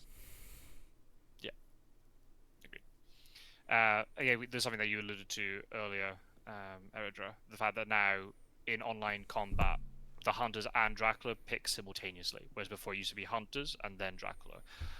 my understanding was that this was something that was spoken about. I'm sure it was on a live stream, maybe up to 2 years ago now, where this was mentioned. But it was going to have to involve a lot of awkward recoding. Did that actually end up being the case, or was it actually quite a simple solution? A little bit of both. To get into the coding stuff, um, the solution itself is somewhat complicated or kind of nuanced, um, but it didn't take long because it was something that I've already done. When I say I've already done, my previous uh, project before working on the Immortal update was Catan, and in Catan there's a lot of trading going on, a lot of trading between players and all resources going across everywhere. So we didn't want to just have, players responding to a trade request one after another because there could be up to 6 players Mm. with certain expansions. So we figured out a way in the kind of way that we design turn-based games to allow players to pick what their response is to a certain situation, and then it kind of holds on to them and waits for everything to be in the correct order, and then sends them off to everyone else. It's not explaining very well, sorry, but to summarize, everyone, all the hunters and Dracula still actually send their information at the same time as before the simultaneous stuff. It's just now they can pick it before they get sent off. Right. Okay. Yeah, but so yeah, to fully answer, it was a little complicated, but it was fast because we've figured it out before. Nice. Which is So drawing on that previous experience, then that's yeah great. to make it more convenient. From a playing perspective, one aspect of the game that apart from individual player speed in general in terms of making decisions is combat. If you've got a game that's very combat heavy, there are some games which are not. You can have very, very quick combat. All the vampires get staged. You just kill Dracula in one combat. But there are other games which are they can be, and I mean this in a positive way, like a slog in terms of like there's lots of combat, which is obviously very exciting to watch, but it can really slow down the game a lot. So now they've got this simultaneous sort of picking of the cards. It does speed things up, which is then again not the biggest change in terms of like the change wasn't necessary. It doesn't break the game, but it just has that little again quality of life. And also then too, because then one aspect where maybe it does in terms of tournament play, if I'm Dracula and I see the hunter player really mulling over their choice of combat card, that might influence what I pick. Whereas now, as Dracula, I'm gonna have to pick my combat card without even seeing, what the hunter. I don't even know how long the hunter is taking for their turn. Hmm. Which then again, it might reveal information that you don't want to reveal, if that makes sense. That is quite interesting because we were considering after implementing the simultaneous choices in combat for this update. We were considering actually trying to implement something where uh, when a hunter or when any character finished choosing their card on their end, it would update for everyone else and show them that they have picked. The reason we did this was because we considered this. We haven't actually done that. The reason we considered doing this is because we kind of thought in the physical edition, at least the way we played it when we tested the game a while ago, was whenever we finished choosing the combat card we were going to do, we'd always take it from our hand and place it face down on the table. Yep. Which, in hindsight, I suppose really is just giving away information for no reason. Not a Mm. very good poker face if we say, right, we've chosen now. And the other side says, oh, that instance is my choice. So there's Yeah, bluffing going on though. You could that's pretend true. to be mulling over the easiest choice in the world. Yeah, exactly. But yeah, I suppose so now in hindsight, it's probably better that it's done more secretly. Yeah, this is the kind of thing that, while we can implement it for our own reasons as developers, I think having this feedback from the community of how it actually impacts play between the players is really important for us understanding, like, oh, this is why this change actually enhances the game or changes the way that people play. Yeah, Yeah, I agree. The next two kind of combined with each other. There are certain dialogue prompts and things in the game where you didn't know potentially which hunter was being targeted by an ambush or which hunter was discarding things. So just now, again, it's just that little bit of extra information where if there's a hunter that's been targeted by something or doesn't reveal a card, yeah, because of a spy ambush or no, a spy ambush or a mob ambush or something, you know it. The one that was really annoying was a Great Wolf, where you can just because it happened every turn for Dracula. If he allied the Great Wolf, he would just pick a hunter every turn, and a lot of the times hunters would be like, which hunter's being targeted here? Because maybe you don't want to reveal the information, or maybe you do, depending on the health or whatever. And there's always like really trying to rush to type in the text box or the chat in the game. I'm targeting Mina, I'm targeting Van Helsing or whatever, which is fine if the two players are aware of it. But if you've suddenly got somebody who's maybe doesn't want to use the chat box or doesn't speak English or whatever, then that information's lost. So this way, it just makes it a bit easier. Yeah, very simple. Just adding the name to the text and the title. Everyone's aware of it. Nice. We don't really use Dracula markers in terms of 1v1 matches, but the fact that they can be removed once you place them, you can then just click them and get rid of them. Yeah, nice simple change. Yeah. Selecting coastal cities during excellent weather improved. Because this is an interesting one. There are certain parts of the board where I'm thinking of places like Le Havre as a classic example, where it's quite easy to misclick it and you just get sent into the English channel. And then again, if you don't have the confirm move prompt on, you just go into the English channel and you're stuck there and you've used your excellent weather. Why is that the case? Why are there certain locations on the board which are very harder? I'm not saying they're very hard, I don't exaggerate, but they were harder to click than others. Yeah, this is a very interesting one. So this is actually down a little bit combined with the way the camera is angled and also the mesh bound, again, the mesh model of the locations and map combined in such a way that in some places, if you try to click on Le Havre, for example, or any really, how do I explain it? Any city which is kind of on the northern coast, so like Santander or Le Havre, right? But not Alicante. Yeah. That's what I'm trying to describe. Uh, any of those cities, when you try to click them, you might click the model for the C zone instead, because it's kind of overlapping a little bit. So the fix for this was to just how to get into my modeling software of choice and manually change the mesh for Where the most of the boundaries seasons. are. Yeah, Oh, just so okay. they don't overlap. Basically, I've tried to reduce as much overlapping as possible. I won't claim that I've done I've done the best job I can, but I won't say it's perfect. There may still be situations where you say I definitely clicked this location like Swansea or something, Yep. and it took me to the Irish Sea. But I think it's been improved as far as that. Okay.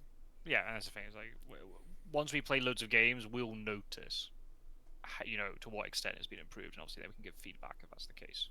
Yeah, That's always perfect. appreciated. Is it something to do with the fact are small cities more susceptible to this compared to the large, the large cities? I suppose in a way, yes, because they have less area than large cities in general. It's got Okay. nothing to do with they're pretty much identical in terms of where their clickable area is, apart from I guess they're rotated and slightly larger for large cities. But because small cities are smaller, it means that there is a higher chance for them to be kind of over the edge of the land and overlapping with the sea for more Mm, of their like total area, if that makes sense. yeah. So maybe if the sea was just slightly over the edge of the land, if it was a large city, then there'd be more of the city to click below um, the coast. So it might have been easier for large cities. But yes, I think I agree that smaller cities were more impacted by this. Okay. Uh, the next one, yeah, again, massive for new players. The classic mature or lair trap.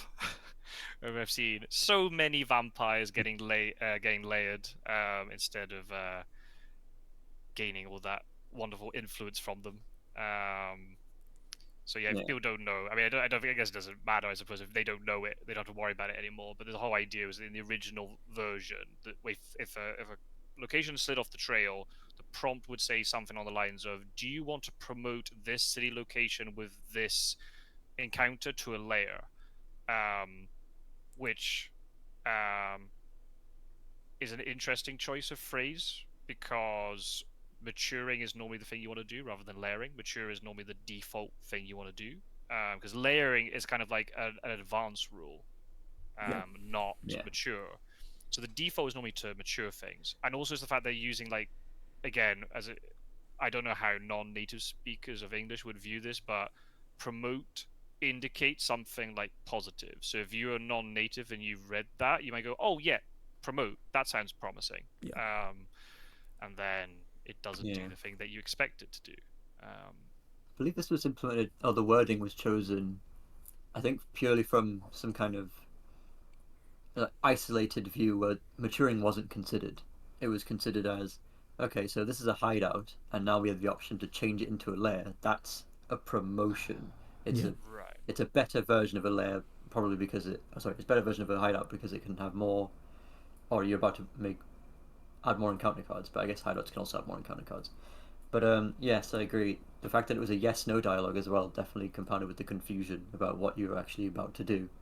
And saying no is also like not very indicative of, okay, so you're not going to promote, now you're going to mature by pressing no. Is a Mm. little odd for sure. Yeah, there was a bit of a debacle about highlighting buttons on this one, which, just to explain a little bit, was because I think it might have been something left over from the console ports where we select a button to kind of be the default of what they're selecting. So obviously with controller, there's no cursor or anything. Hmm. So when you navigate the options on the dialogue, one needs to be visibly different. So this is the one that will activate when I Ah, press right. A or X or something. Okay. Um, yeah, so that's been disabled for PC. Okay, that makes a lot of sense now because when that first update came out, the mature was like really boldly like with like this nice highlight around it, which Yeah. again I thought was kind of nice because it's kind of pointing to the player like that's the one that you'll probably want to do. But then yeah, if I realize now if it comes from the console port, that makes a lot of sense. Um, did I when we were giving feedback, was this like the easiest solution? You didn't have to recode anything; it was just a case of changing text, right? Um, Actually, no. Well, I don't believe much code was added for this in an interesting way, but not because anything changed, really because we created a new dialogue for this.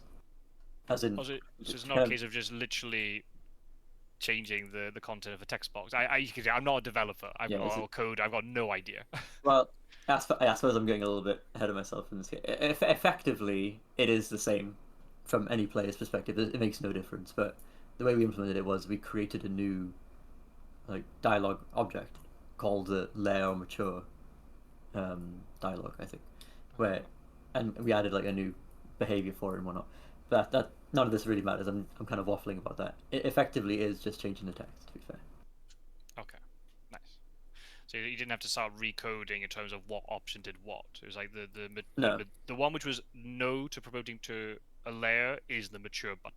Yeah. So That's right. yeah, and that's fine for me. If you got layer on one side and mature on the other, I don't think for me as a player it doesn't matter which way round they are, as long as I can see the options clearly. You'd see it like even me, like I've played so many games. When I'm playing tournament games, I literally had to read that prompt like a little kid in primary school learning to read to make sure am I doing the thing I really really want to do. Yeah. Whereas now I don't have to stress about that in the same way, which again is taking energy away from that and you can dedicate it to other things. The next couple to do with the chat box, which is nice that now that it's available, that there are some prompts that could hide it, so you can then access the chat more easily if you need to ask the other player something, which is nice. And also, there was a bug where if you were typing and then there's like some sort of transition in the game, all the text would get highlighted. Then you press one key press, and then the whole thing would disappear. The number of times I've had to rewrite messages 5 times. Yeah. Yeah, it's really horrible. So that's now gone, which is good. When selecting event or discarding cards, the multiple select dialog will appear no matter how many cards. Okay, so this is just a consistency thing that when it was just one card, if you had like just say renewed vigor, Hmm. it would be a different selection sort of dialogue interface compared to if you had a speed telegraph and speed telegraph and renewed vigor, and you could pick the one that you wanted, and you had to move them across from the left to the right. Yeah. So again, for newer players, it'll just make it a bit easier. They'll know it's the same screen every time. And also then too, the number of times I saw people playing cards like Speedy Telegraph or Renewed Vigor in very strange ways, and I kind of wondered, maybe they misclicked and they selected it by mistake. But obviously, I wasn't able to ask them. Yeah, But I think yeah. I think another symptom of that, or a reason why that was probably happening, is maybe because of how the two dialogues differ in terms of when you can proceed with what you want to do. So Mm, with the latter, the multiple selecting one, where you've got the cards on the left and you move them to the right, um, by default, if you press the button at the bottom, which previously only said submit, nothing would happen. You'd if you were allowed to just choose nothing, then nothing would happen. Whereas with the one where you can only choose one, if you press submit at the bottom, it would choose the one that was currently in the middle of the screen. yep. Yeah, so And that there was was the complete problem. incons. Yeah. Yeah, Yeah. that's I think been a updated. lot of cases where Speed Telegraph got played and the player just played it as normal, and I was like, I think you've misused Speedy Telegraph. I think you've just clicked that by mistake because you're just doing it quickly without thinking, Yeah. and not reading. And again, for non-native English speakers, it might be easy to mix up potentially the names of things. So yeah.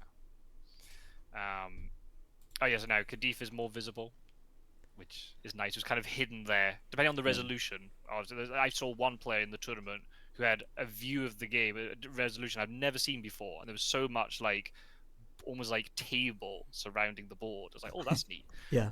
But now in uh, the more like classic sort of resolution that most people use, Kadif is now just slightly, it's just slightly further inward, so then it's not hidden. And also then that connection between the Mediterranean and the South Atlantic too. Um, was also yeah, hidden because a lot of times people, especially again, no disrespect, but Americans who don't know European geography would be like, "Wait, which sea does Cadiz go into?" And then yeah, they just then cause no end of problems in terms of knowing where Dracula is. So again, nice. it's good. I don't know what this one means. I mean, Yeah, it's quite generic. yeah, Um, just because our menu select list is now properly localized. yeah, so I believe there should be more specifically written, to be fair. But what this was really referring to is rail ticket token names.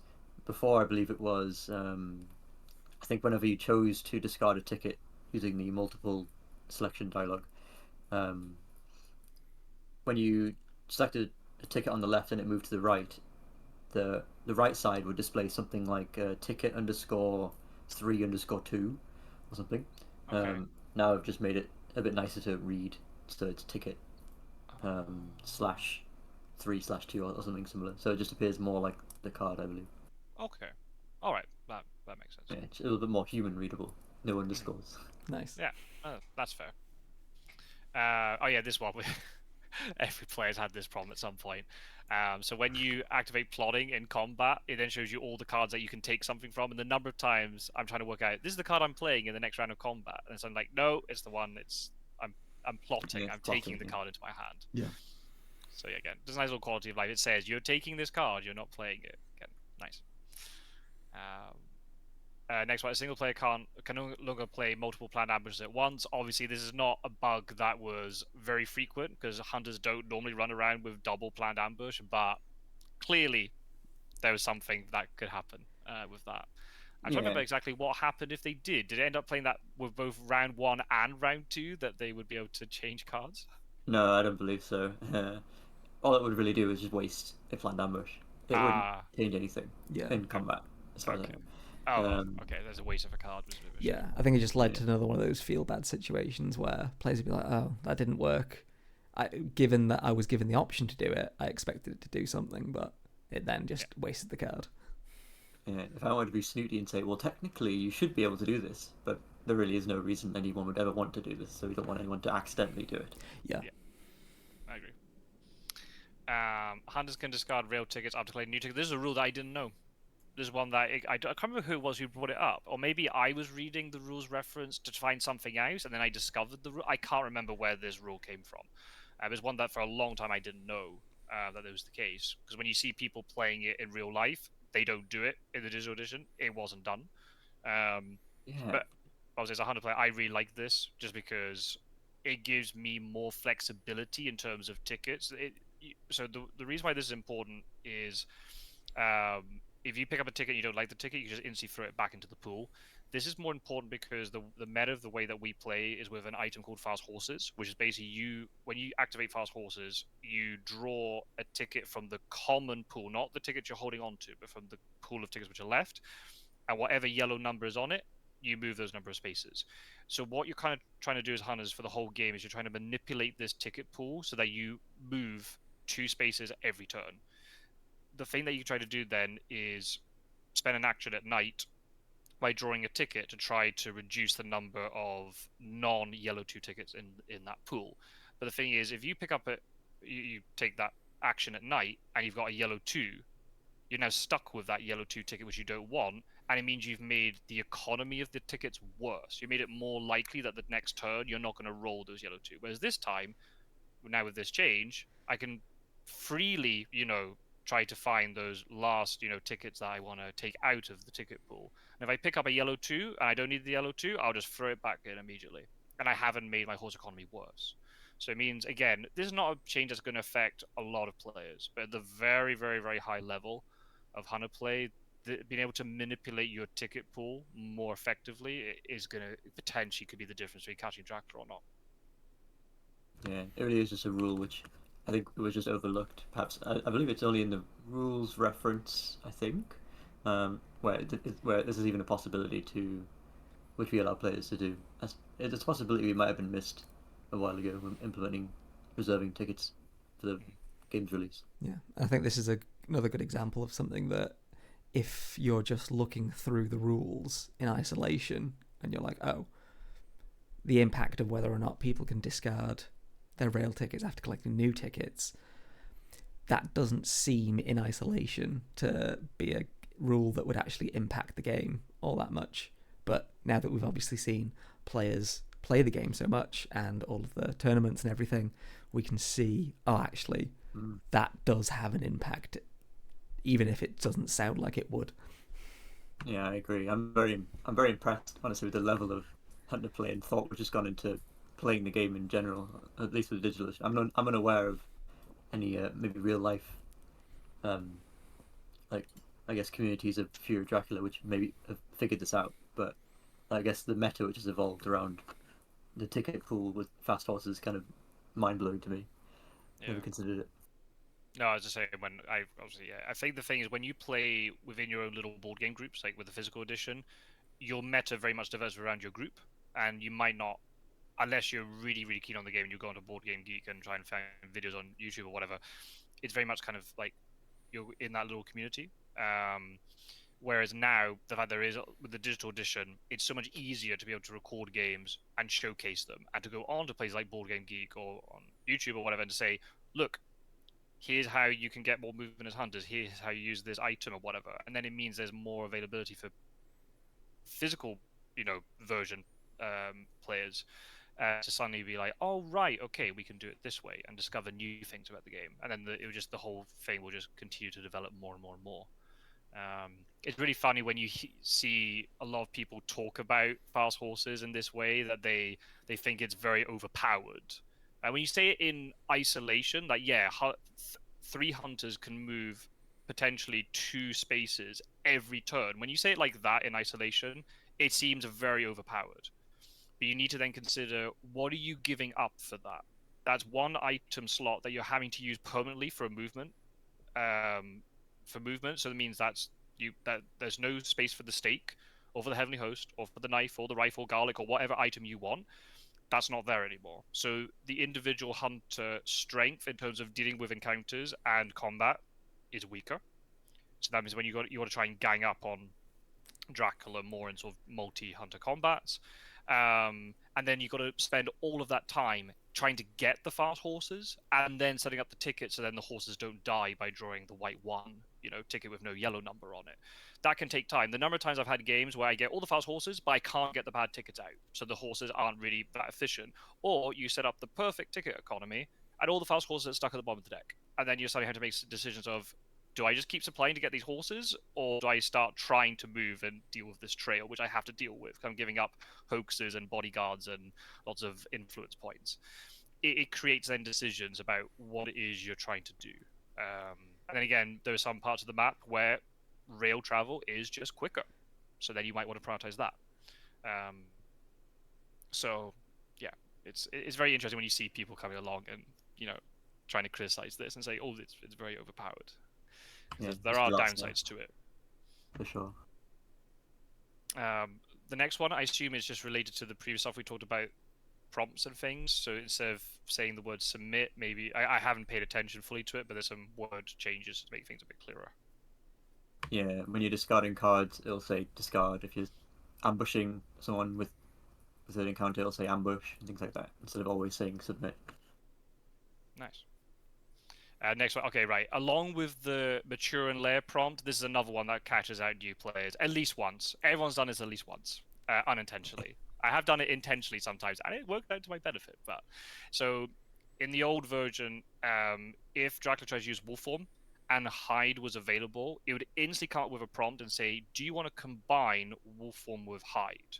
Which would mean that basically wolf form is consumed, but Dracula stays on the same location.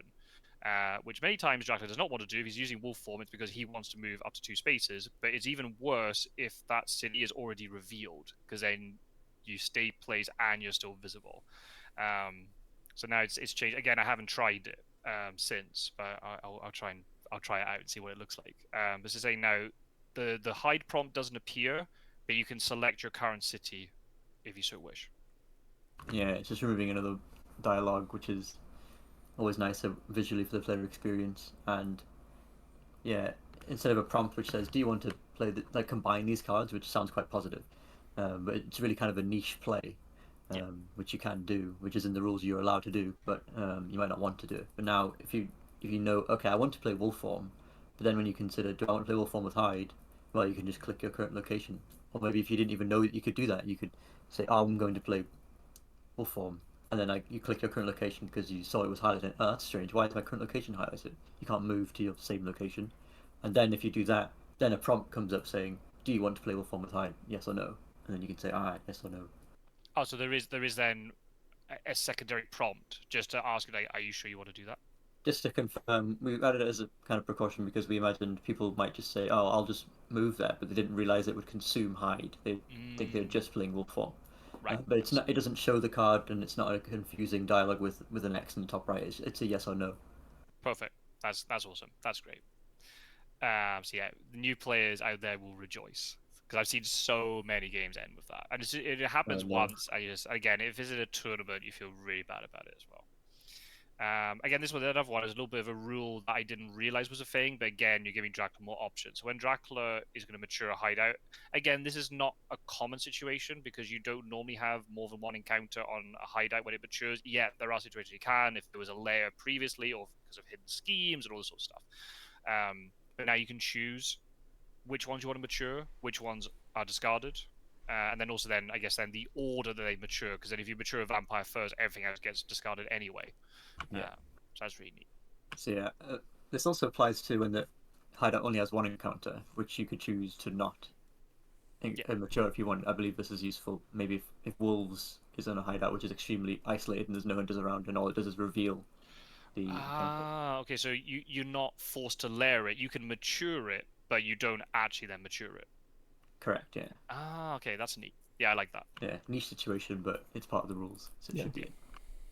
Again, I think for many players, this is not going to affect much. But again, at the really high level, and again in very niche situations, yeah, this could be potentially game winning or game ending, depending on how things are done. So again, just giving Dracula more options, which I think is always going to be a benefit. Yeah. Okay, so there's the next one coming up, and there's one at the bottom. We can maybe talk about together because they're related. So they're saying now, if Mina has a positive psychic scan result, it stands out more when Dracula's in that region, which I think is great because I've misread it before and I've almost lost tournaments because of it. But then at the bottom, it's saying here, updated physical bond dialogue options will be more clear to the player. Is this the same thing or is it something different? No. So the former is now instead of when Mina Harker is together with another hunter, instead of whispering, "Oh, Dracula's with us," by the way, she now yells, "Dracula's near us!" and everything. It's all it's all highlighted or in bold. That's the former change. The latter change at the bottom of the change list where it says updated Psychic Bond dialogue options to be more clear to the player. This is when you this is before you use Psychic Bond, when you select the special action as Mina Harker. If you have cards which you can play at that time and you can play Psychic Bond, it is now more similar to the mature or lair flow, which we talked about earlier, where instead of Ah. saying yes or no to playing Psychic Bond, and then you select no, and then you can select cards, it asks you, do you want to use Psychic Bond or play a card? And then the buttons say Psychic Bond, and the other one says card. Oh, that's amazing. Oh, very good. Because again, in the heat of the moment, it's very easy to suddenly pick the wrong one. I've done it before. Again, it was while I was learning, but because now again, I talk like a little kid when I'm playing the tournament games. I'm like, do I want a psychic scan? No. And I'm very deliberate about it, saying it out loud. But again, I've done it where I want to use fast horses, but I see psychic bond, I just instantly click yes without thinking, and I'm just like, oh, I've now lost this action, which I want to do something else with. Yeah. So that's really neat. That's really nice because we were talking about that offline about how you could potentially have that. Would you have like Psychic Bond as almost like as a pseudo card that would appear with all the others like Hypnosis and Fast Horses? But that's a nice sort of workaround, which then you don't need to worry about creating a new sort of pseudo card and all this sort of thing. Yeah, it would It's have a nice taken more little time workaround. to do that, unfortunately. It would have been much nicer, we agree. It was something we thought about a while, but unfortunately, decided to go with a simpler, faster option for this Yeah, case, I'm afraid. but I think that's nice. I like it. Again, it's kind of moving in the right direction, right? Even if it's not fully where we wanted to go with it, you're still progressing in the way that you know the community is saying. Yeah, So it's better than and before, that's for sure. yeah, yeah, exactly. Okay, so what they're saying here: a hunter bats on Cagliari now simply becomes delayed. Okay, so we're talking about this. So the original is I don't know if you call it a bug or rule implementation error. This is one that you and I did kind of go back and forth about quite a bit. So the original version was if you got hit with bats on Cagliari, the bats token would remain because there's no location to push the hunter to. The Mm. hunter could then leave Cagliari, is not delayed, but then the moment that they land in another port, then the bats would trigger, and then they get pushed somewhere else, and then they get delayed and all this sort of stuff, which is okay. It's a bit weird, but it's okay. But then something which was brought up, which I thought was a very interesting way. I can't remember who it was, and I'm sorry, whoever's listening to this, they'll know it is there. But somebody said, I don't like that implementation because it means that the hunter has control of where they get pushed with bats, more or less, rather than it's Dracula who's in control. Um, Whereas Yeah, this way now is just the hunter is instantly they lose their turn and then they get delayed and all that stuff. yeah, So for sure. I want to say um, how much of an authority I'm on the matter. Bats is one of the more troublesome encounter cards for us yeah, I can. with how it should be done. Yeah, Um, the rules were very. I don't want to just keep pushing blame onto the rules, but it was quite difficult for us to interpret the correct way for bats to be implemented when you cannot move. yeah, Um, so there's a difference. We came to the conclusion, we agreed with the suggestion to make this how Cagliari functions with bats for a couple of reasons. But the primary one is that when we compare it to the fog, there is an explicit fog rule when you're affected by bats, and you're in a city affected by fog, mm, um, which is separate. We kind of believe that there are roads connecting to the city with fog, presumably, but you're just not allowed to move to them. mm, But with Cagliari, there are no roads, so we believe a meaningful difference between like you could move by road, but you're just not allowed to, and you cannot move by road because there are no roads. Yeah. yeah, So we kind of came to the conclusion that bats attempts to move you, and now it can't. So it just doesn't move you, and then you become delayed as normal. mm. Compared with the fog rule, though, where you're not, where it explicitly says in the rules, I believe you need to wait. I think for the fog, Yeah, until the fog dissipates and then you get pushed and all this sort of stuff. Yeah, yeah, which is quite yeah, nasty if I think about it. But that is very yeah, nasty. But again, it's a combination you don't see very often, which is really funny how they came up with that interpretation. But so many other interactions which are way more common didn't were not included yeah, in the for rules sure. reference. I mean, I was convinced that you would treat Cagliari like the fog situation, but then when uh, the other player, and I can't remember who it was now, but when they said you're giving control to the hunter, then I was convinced otherwise, because that's not, Dracula should not be, hunter should not have control in that situation. Yeah, sure. And then you came up with the interpretation that we've got here. You came up with it. Another tournament admin came up with it, and then I asked two other members of the community who are really active on Board Game Geek in terms of talking about rule discrepancies and all that sort of thing. And all of you, independently of each other, came up with this ruling. So that was where I was really happy to go, all right, I was in the wrong. Let's do it this way. And there will be probably people who will disagree with this, but I think again, it's one of these where we're having to try and look at the existing rules and try and work out how we interpret this. I'm happy with this. Yeah, If we I'd find agree. some other argument that contradicts it and is a more compelling argument, okay. But Yeah. I Yeah, think sure. this is better than it was before. Yeah. If there's any Again, like authorities on the rules or anyone who's definitely more confident, I'm always open to my mind being changed on these. yeah, same. But again, at the same time, it's not. Even though you might disagree with it, but how often is Bats played on Cagliari? Not very often. Yeah. So Yeah. it's not going to be a huge deal. It's going to affect not even 1% of games. We're looking at fractions of a percent of games, so it's not a big deal.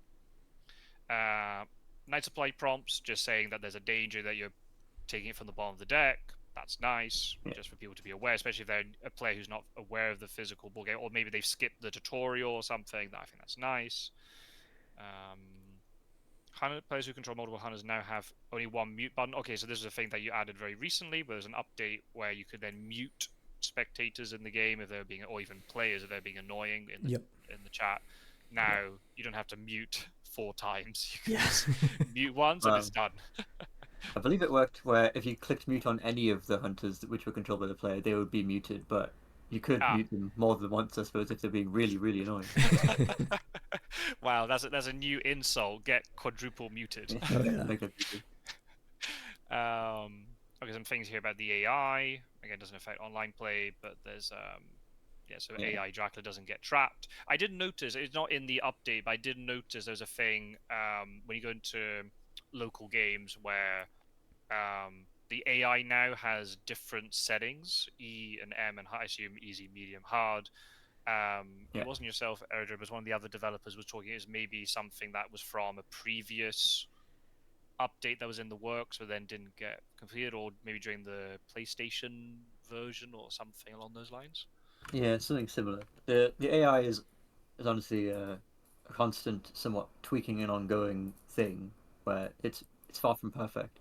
But hopefully, every time it gets iterated upon, we can make it more enjoyable to play against. And the difficulties was a thing which was not released prior to this update. I believe they do have significantly different behaviors. Like I think the hard difficulty hunters, for example, I think they do actually sit around and supply during the day and reserve tickets during the night for the first couple of days at least. I think they do that. So there is a difference, but yeah, I don't think it was actually mentioned in the changelogs. Now I look at it.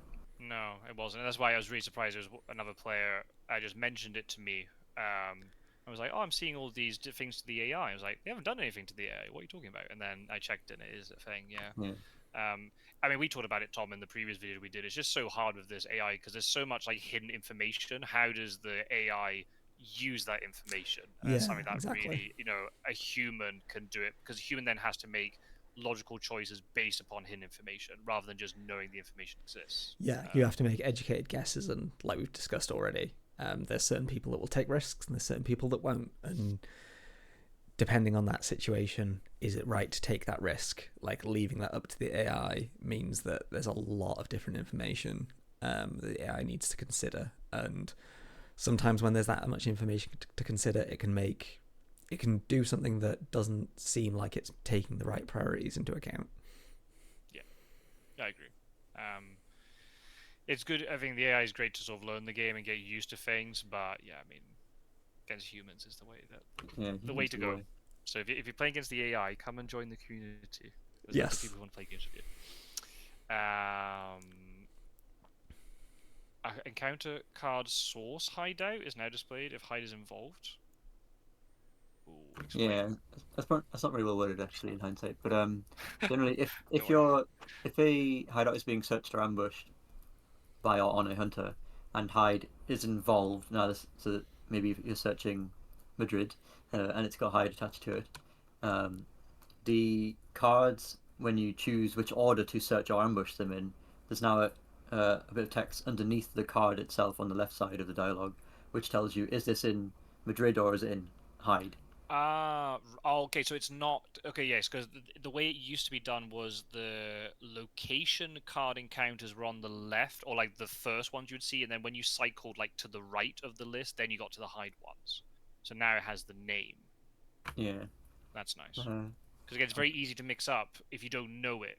Because on the trail, it's presented, for obvious reasons, the trail is presented the other way round, because the trail slides from left to right.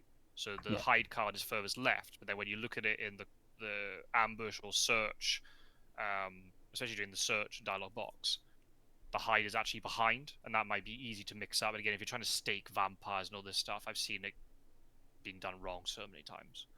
And it's just one less thing, when as a tournament organizer, I had to produce this document to tell new players, make sure you stake things in this order. And obviously, this document became, very, very long, and people don't want to read through that. So the fact there's more information in the game than that, the amount that players have to read before tournaments and stuff just gets reduced considerably. And that just makes it a better Yeah. experience for everybody. And you're not having to remember the information either. The information's there.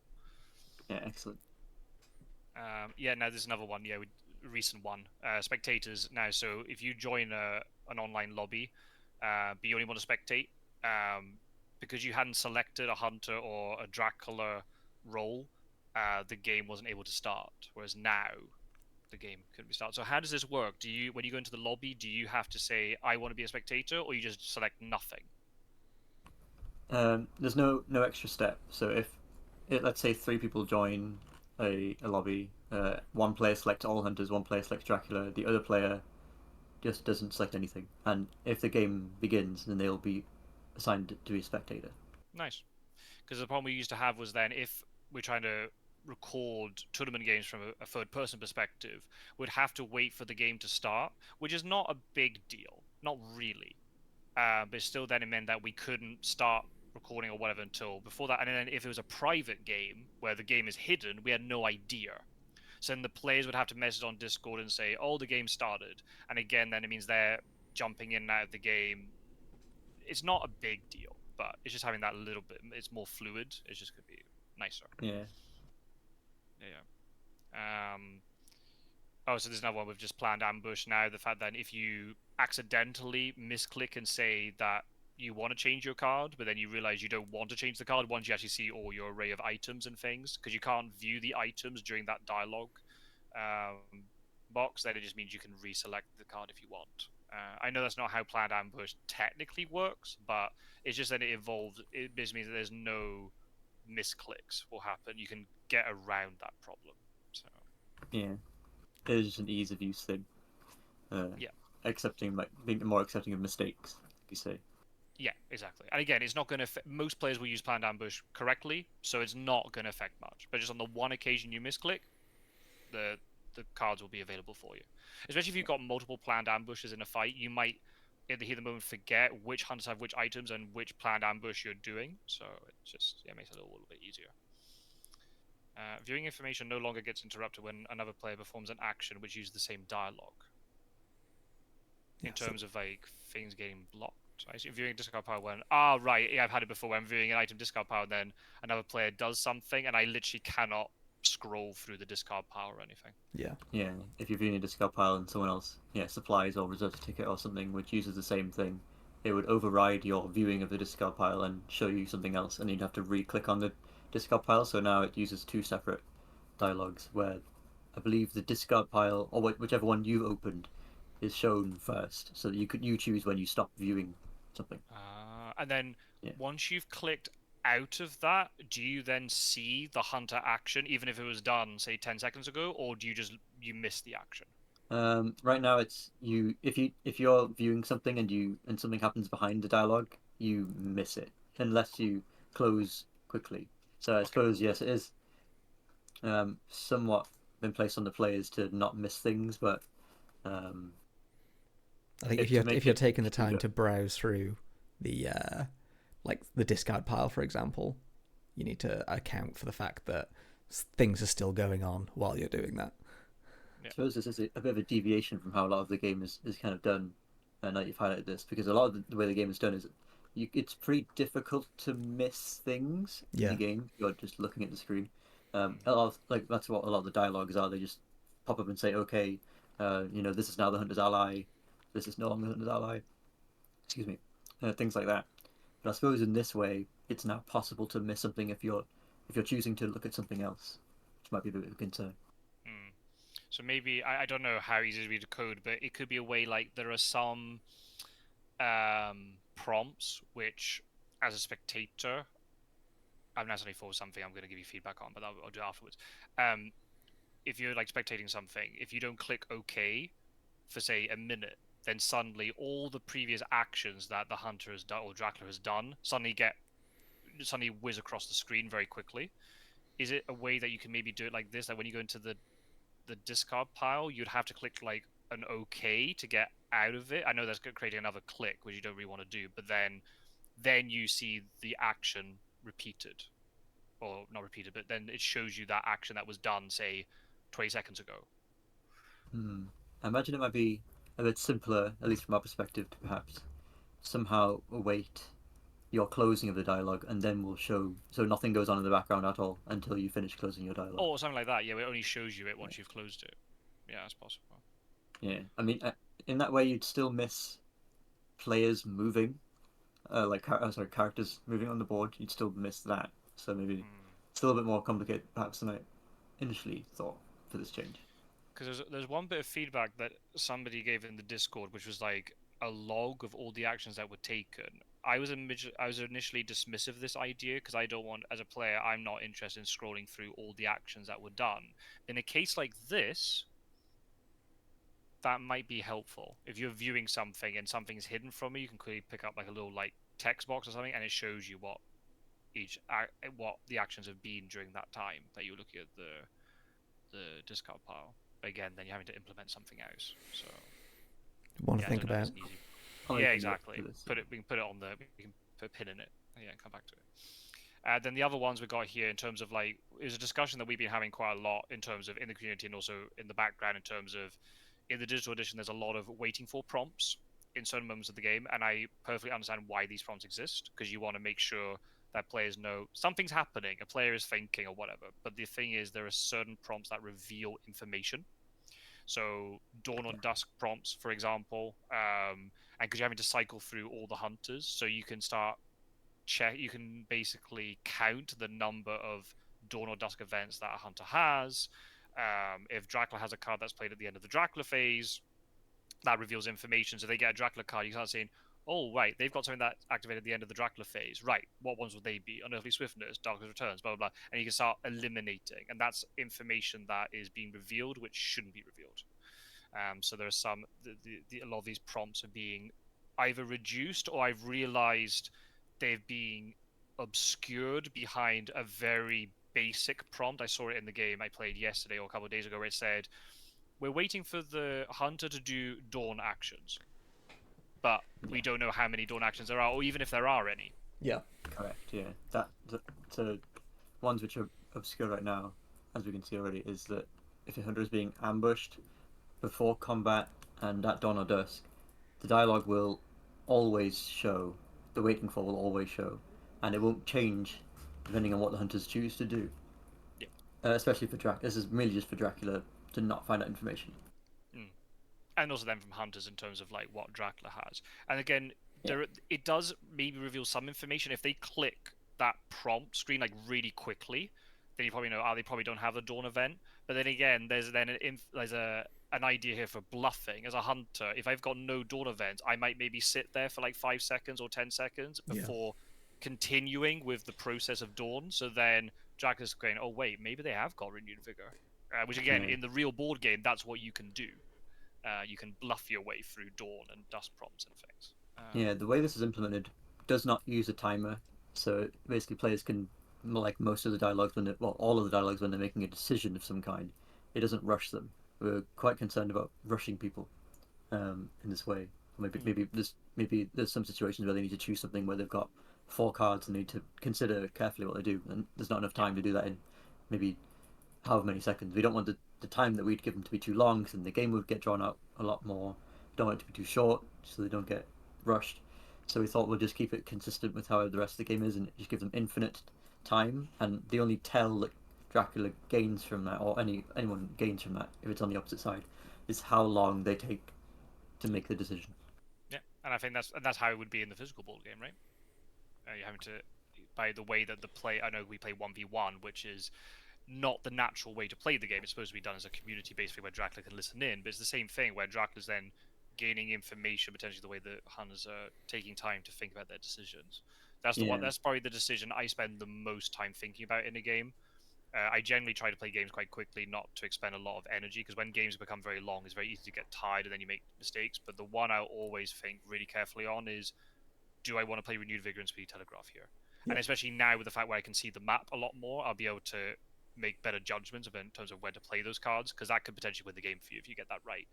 Um, so yeah, I don't know where I was going with that point, but I think it's nice. I think the one that we were talking about, the only prompt which could potentially cause issues are going to be like the interrupting cards, like an enraged or yeah, sensationless press or something like that. But yeah. There's quite a few, unfortunately, especially on Dracula's side, which we haven't really we haven't released yet about our method of obscuring those. Yeah, as you say, it's mainly just interrupting flows where one player on one side is doing something, and then someone else on the opposite opposing faction has the option to do something like false press, false tip, sensationalist press, oh yeah, enrage, post it, uh, perfect. Or wild yeah, horses, for wild example. horses. Yeah, exactly. These kind of Yeah, things. A little bit more complicated. We don't want to. We're really hesitant to add a similar method what we've used already here for Dawn and Dusk, for example, to every time a hunter moves, or every time a hunter moves and crosses a country border or things like that. Yeah. It become too much. oh We man, think. that dragged the game out a lot. That would make it Yeah. worse. You don't want to regress, even though you're going to hide information. You don't want to then regress in terms of the overall experience. It's not, in my opinion, it's not worth it to do that. Yeah. Um, I'd rather have it. And then again, also too, like if most of the problems are going to be from Dracula events, well, Dracula events don't get drawn or don't get drawn very much. So it's So, not going to be the most, the things, the prompts which have been dealt with now, those happen in all games. There's always going to be ambushes, always going to be combats, always going to be dawn and dusk events. Um, so yeah, if the only ones we can't really deal with are then things like uh, Dracula events, who would interrupt certain actions. Again, I'm not overly concerned. If we find a solution, one way or the other, from feedback or from you or whatever, perfect. But otherwise, I'm not. Again, it's moving in the right direction. Even if it's not getting there 100%, it's moving in the right way. Um, I yeah, think yeah, we'll still try to consider it. say again. Sorry, I was just saying we'll still try to consider a nuanced way to deal with the interrupt stuff, but Yeah. for now, we don't want to go with the method we've implemented already with the Dawn and No, Dusk. We don't think no, it's correct. and I think that's very sensible. I think that was the thing I was talking about. We were talking about it in the Discord. I was getting really worried that this game would just then collapse down into this constant like waiting for prompts which are not necessary. Yeah. So I think right decision was made on that. Okay. Whoa, that's a lot of fixes. Yeah, I was gonna So say, do we want to condense the fixes discussion into one big lump? Because we've talked for 2 hours and change at this point. Yeah. I mean, I don't know. I mean, most of this is just referring to like little, mostly bugs. They're not like rule implementation things. They're more like I'm looking here, like encounters targeting things when they shouldn't be. I think the really big one from a player I really want to focus on is forewarned, wherever it is. I'm trying to find forewarned. Where I is think it's that? on your cursor, or it was just now. Oh, it was. Oh, goodness me. I should probably. Oh, there you go. Forewarned. Right. This is the biggest one for me as a player. All the others, again, yeah, there's important stuff. But again, Forewarned is such a critical card for hunters to have. And the original way that it was done was if you've got an encounter card that is multiple hunter target, like a Fog or Sagani Mob, any hunter on the space could cancel it with a forewarned, even if they're not the ones moving into the space to get ambushed. And I think it was you, Erica, who went through the rules, and you found a very specific sentence in there that clearly states that hunters are ambushed one at a time. So the one that walks in has to get hit first. So they are the one who has to have the forewarned in order to stop the effect of the encounter. So for me as a perspective, this is huge, because now you can't just, if you're walking to a location where you think there's fog, you can just put forewarned onto the first character who's going to walk in, and then Dracula basically cannot ambush, because if he ambushes the first hunter, it gets cancelled with forewarned, and all the other hunters pile in, and they ambush with fog, forewarned will cancel it, regardless of who is walking in. Whereas now, there's going to be a lot more sort of bluffing, and the way Rakajic sort of described it is active gameplay, where Dracula's going to be thinking, who has the forewarned? Who do I ambush with this fog or mob or whatever, non-vampire encounter it is? And then same as the hunters, you're going to have to be thinking, which hunter do I put forewarned on? If you get two hunters in without an ambush, but the third hunter doesn't have forewarned, do you even move in that third hunter?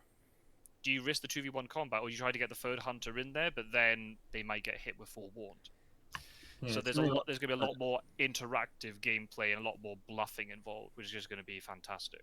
Yeah, I think a lot more fog of war will be introduced with this change, combined with the fact that Dracula should no longer be able to tell when a hunter has forewarned by a prompt. Yes. So they won't even know if any hunter has forewarned at all. So there'll be a lot more. The only way they'll be able to tell is then by the number of supplies that a hunter has done, and then potentially trades, and that's it. Yeah. Which is massive.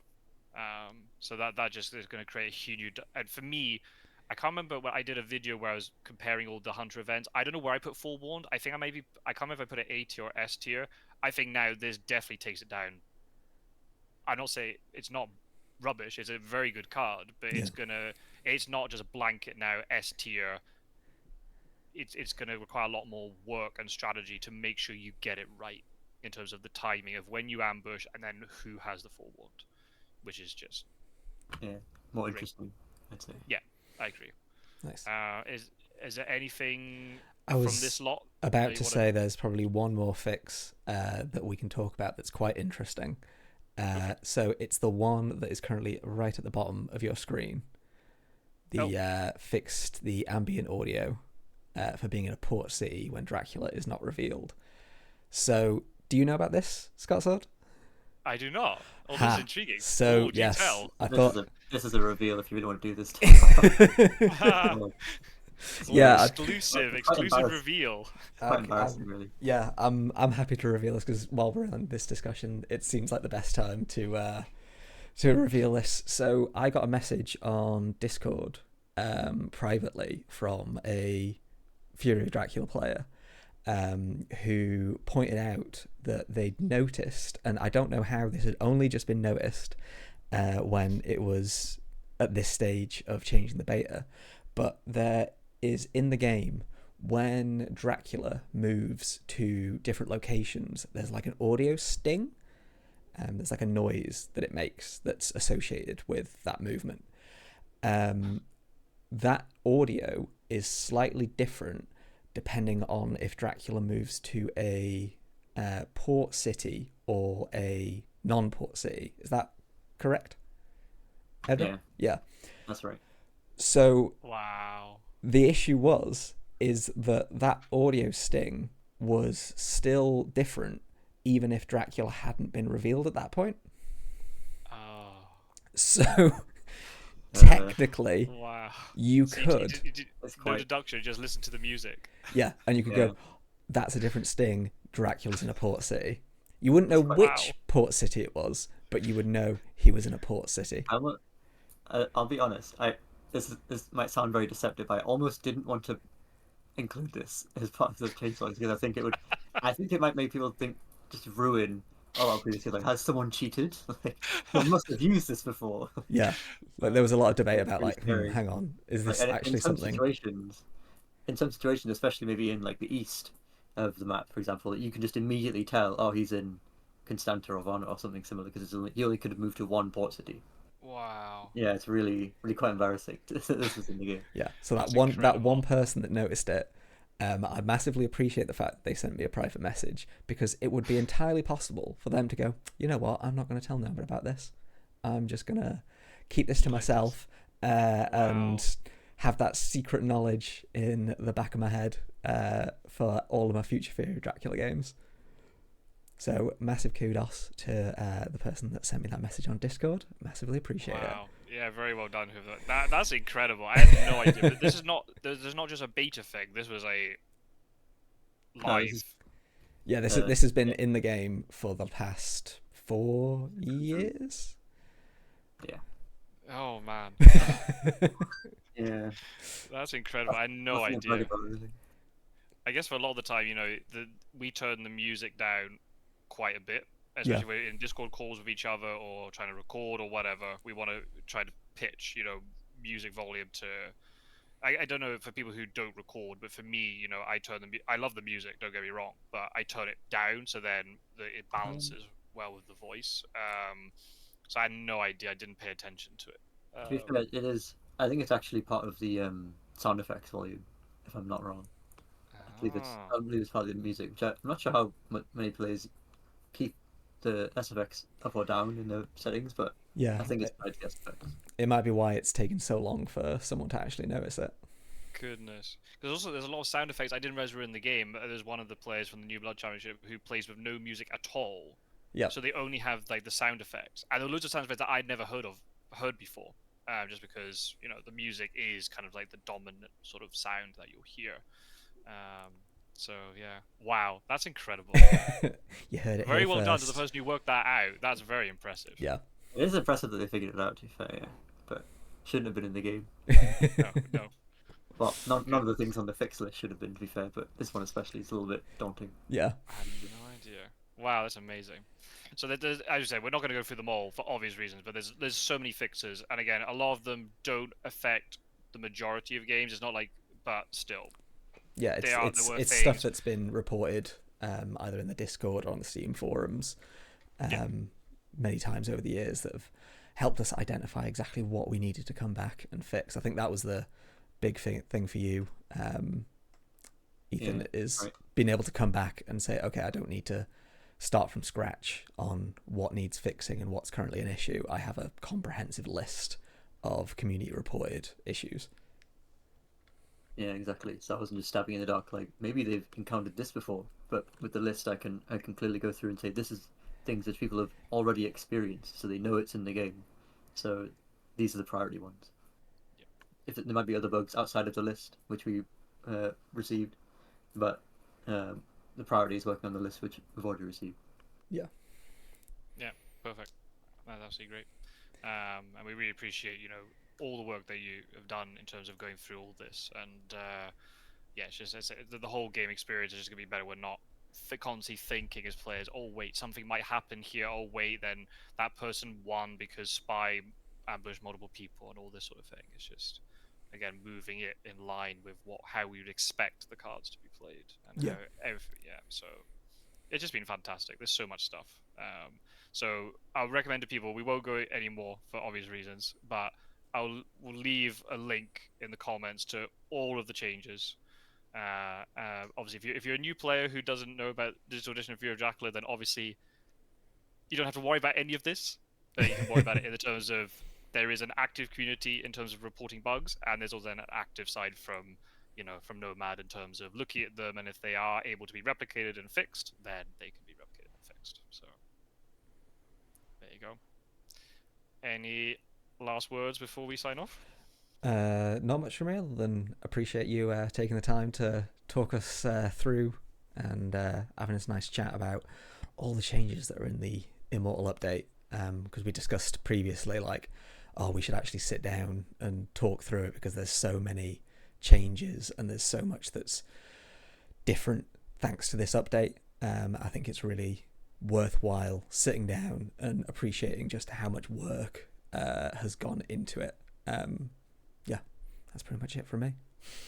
Yeah, I agree with everything. But also, appreciate a lot of the reporting back and bug reports and feedback that we get. and I'm also looking forward to the Immortal Beta Invitational tournament that's coming up.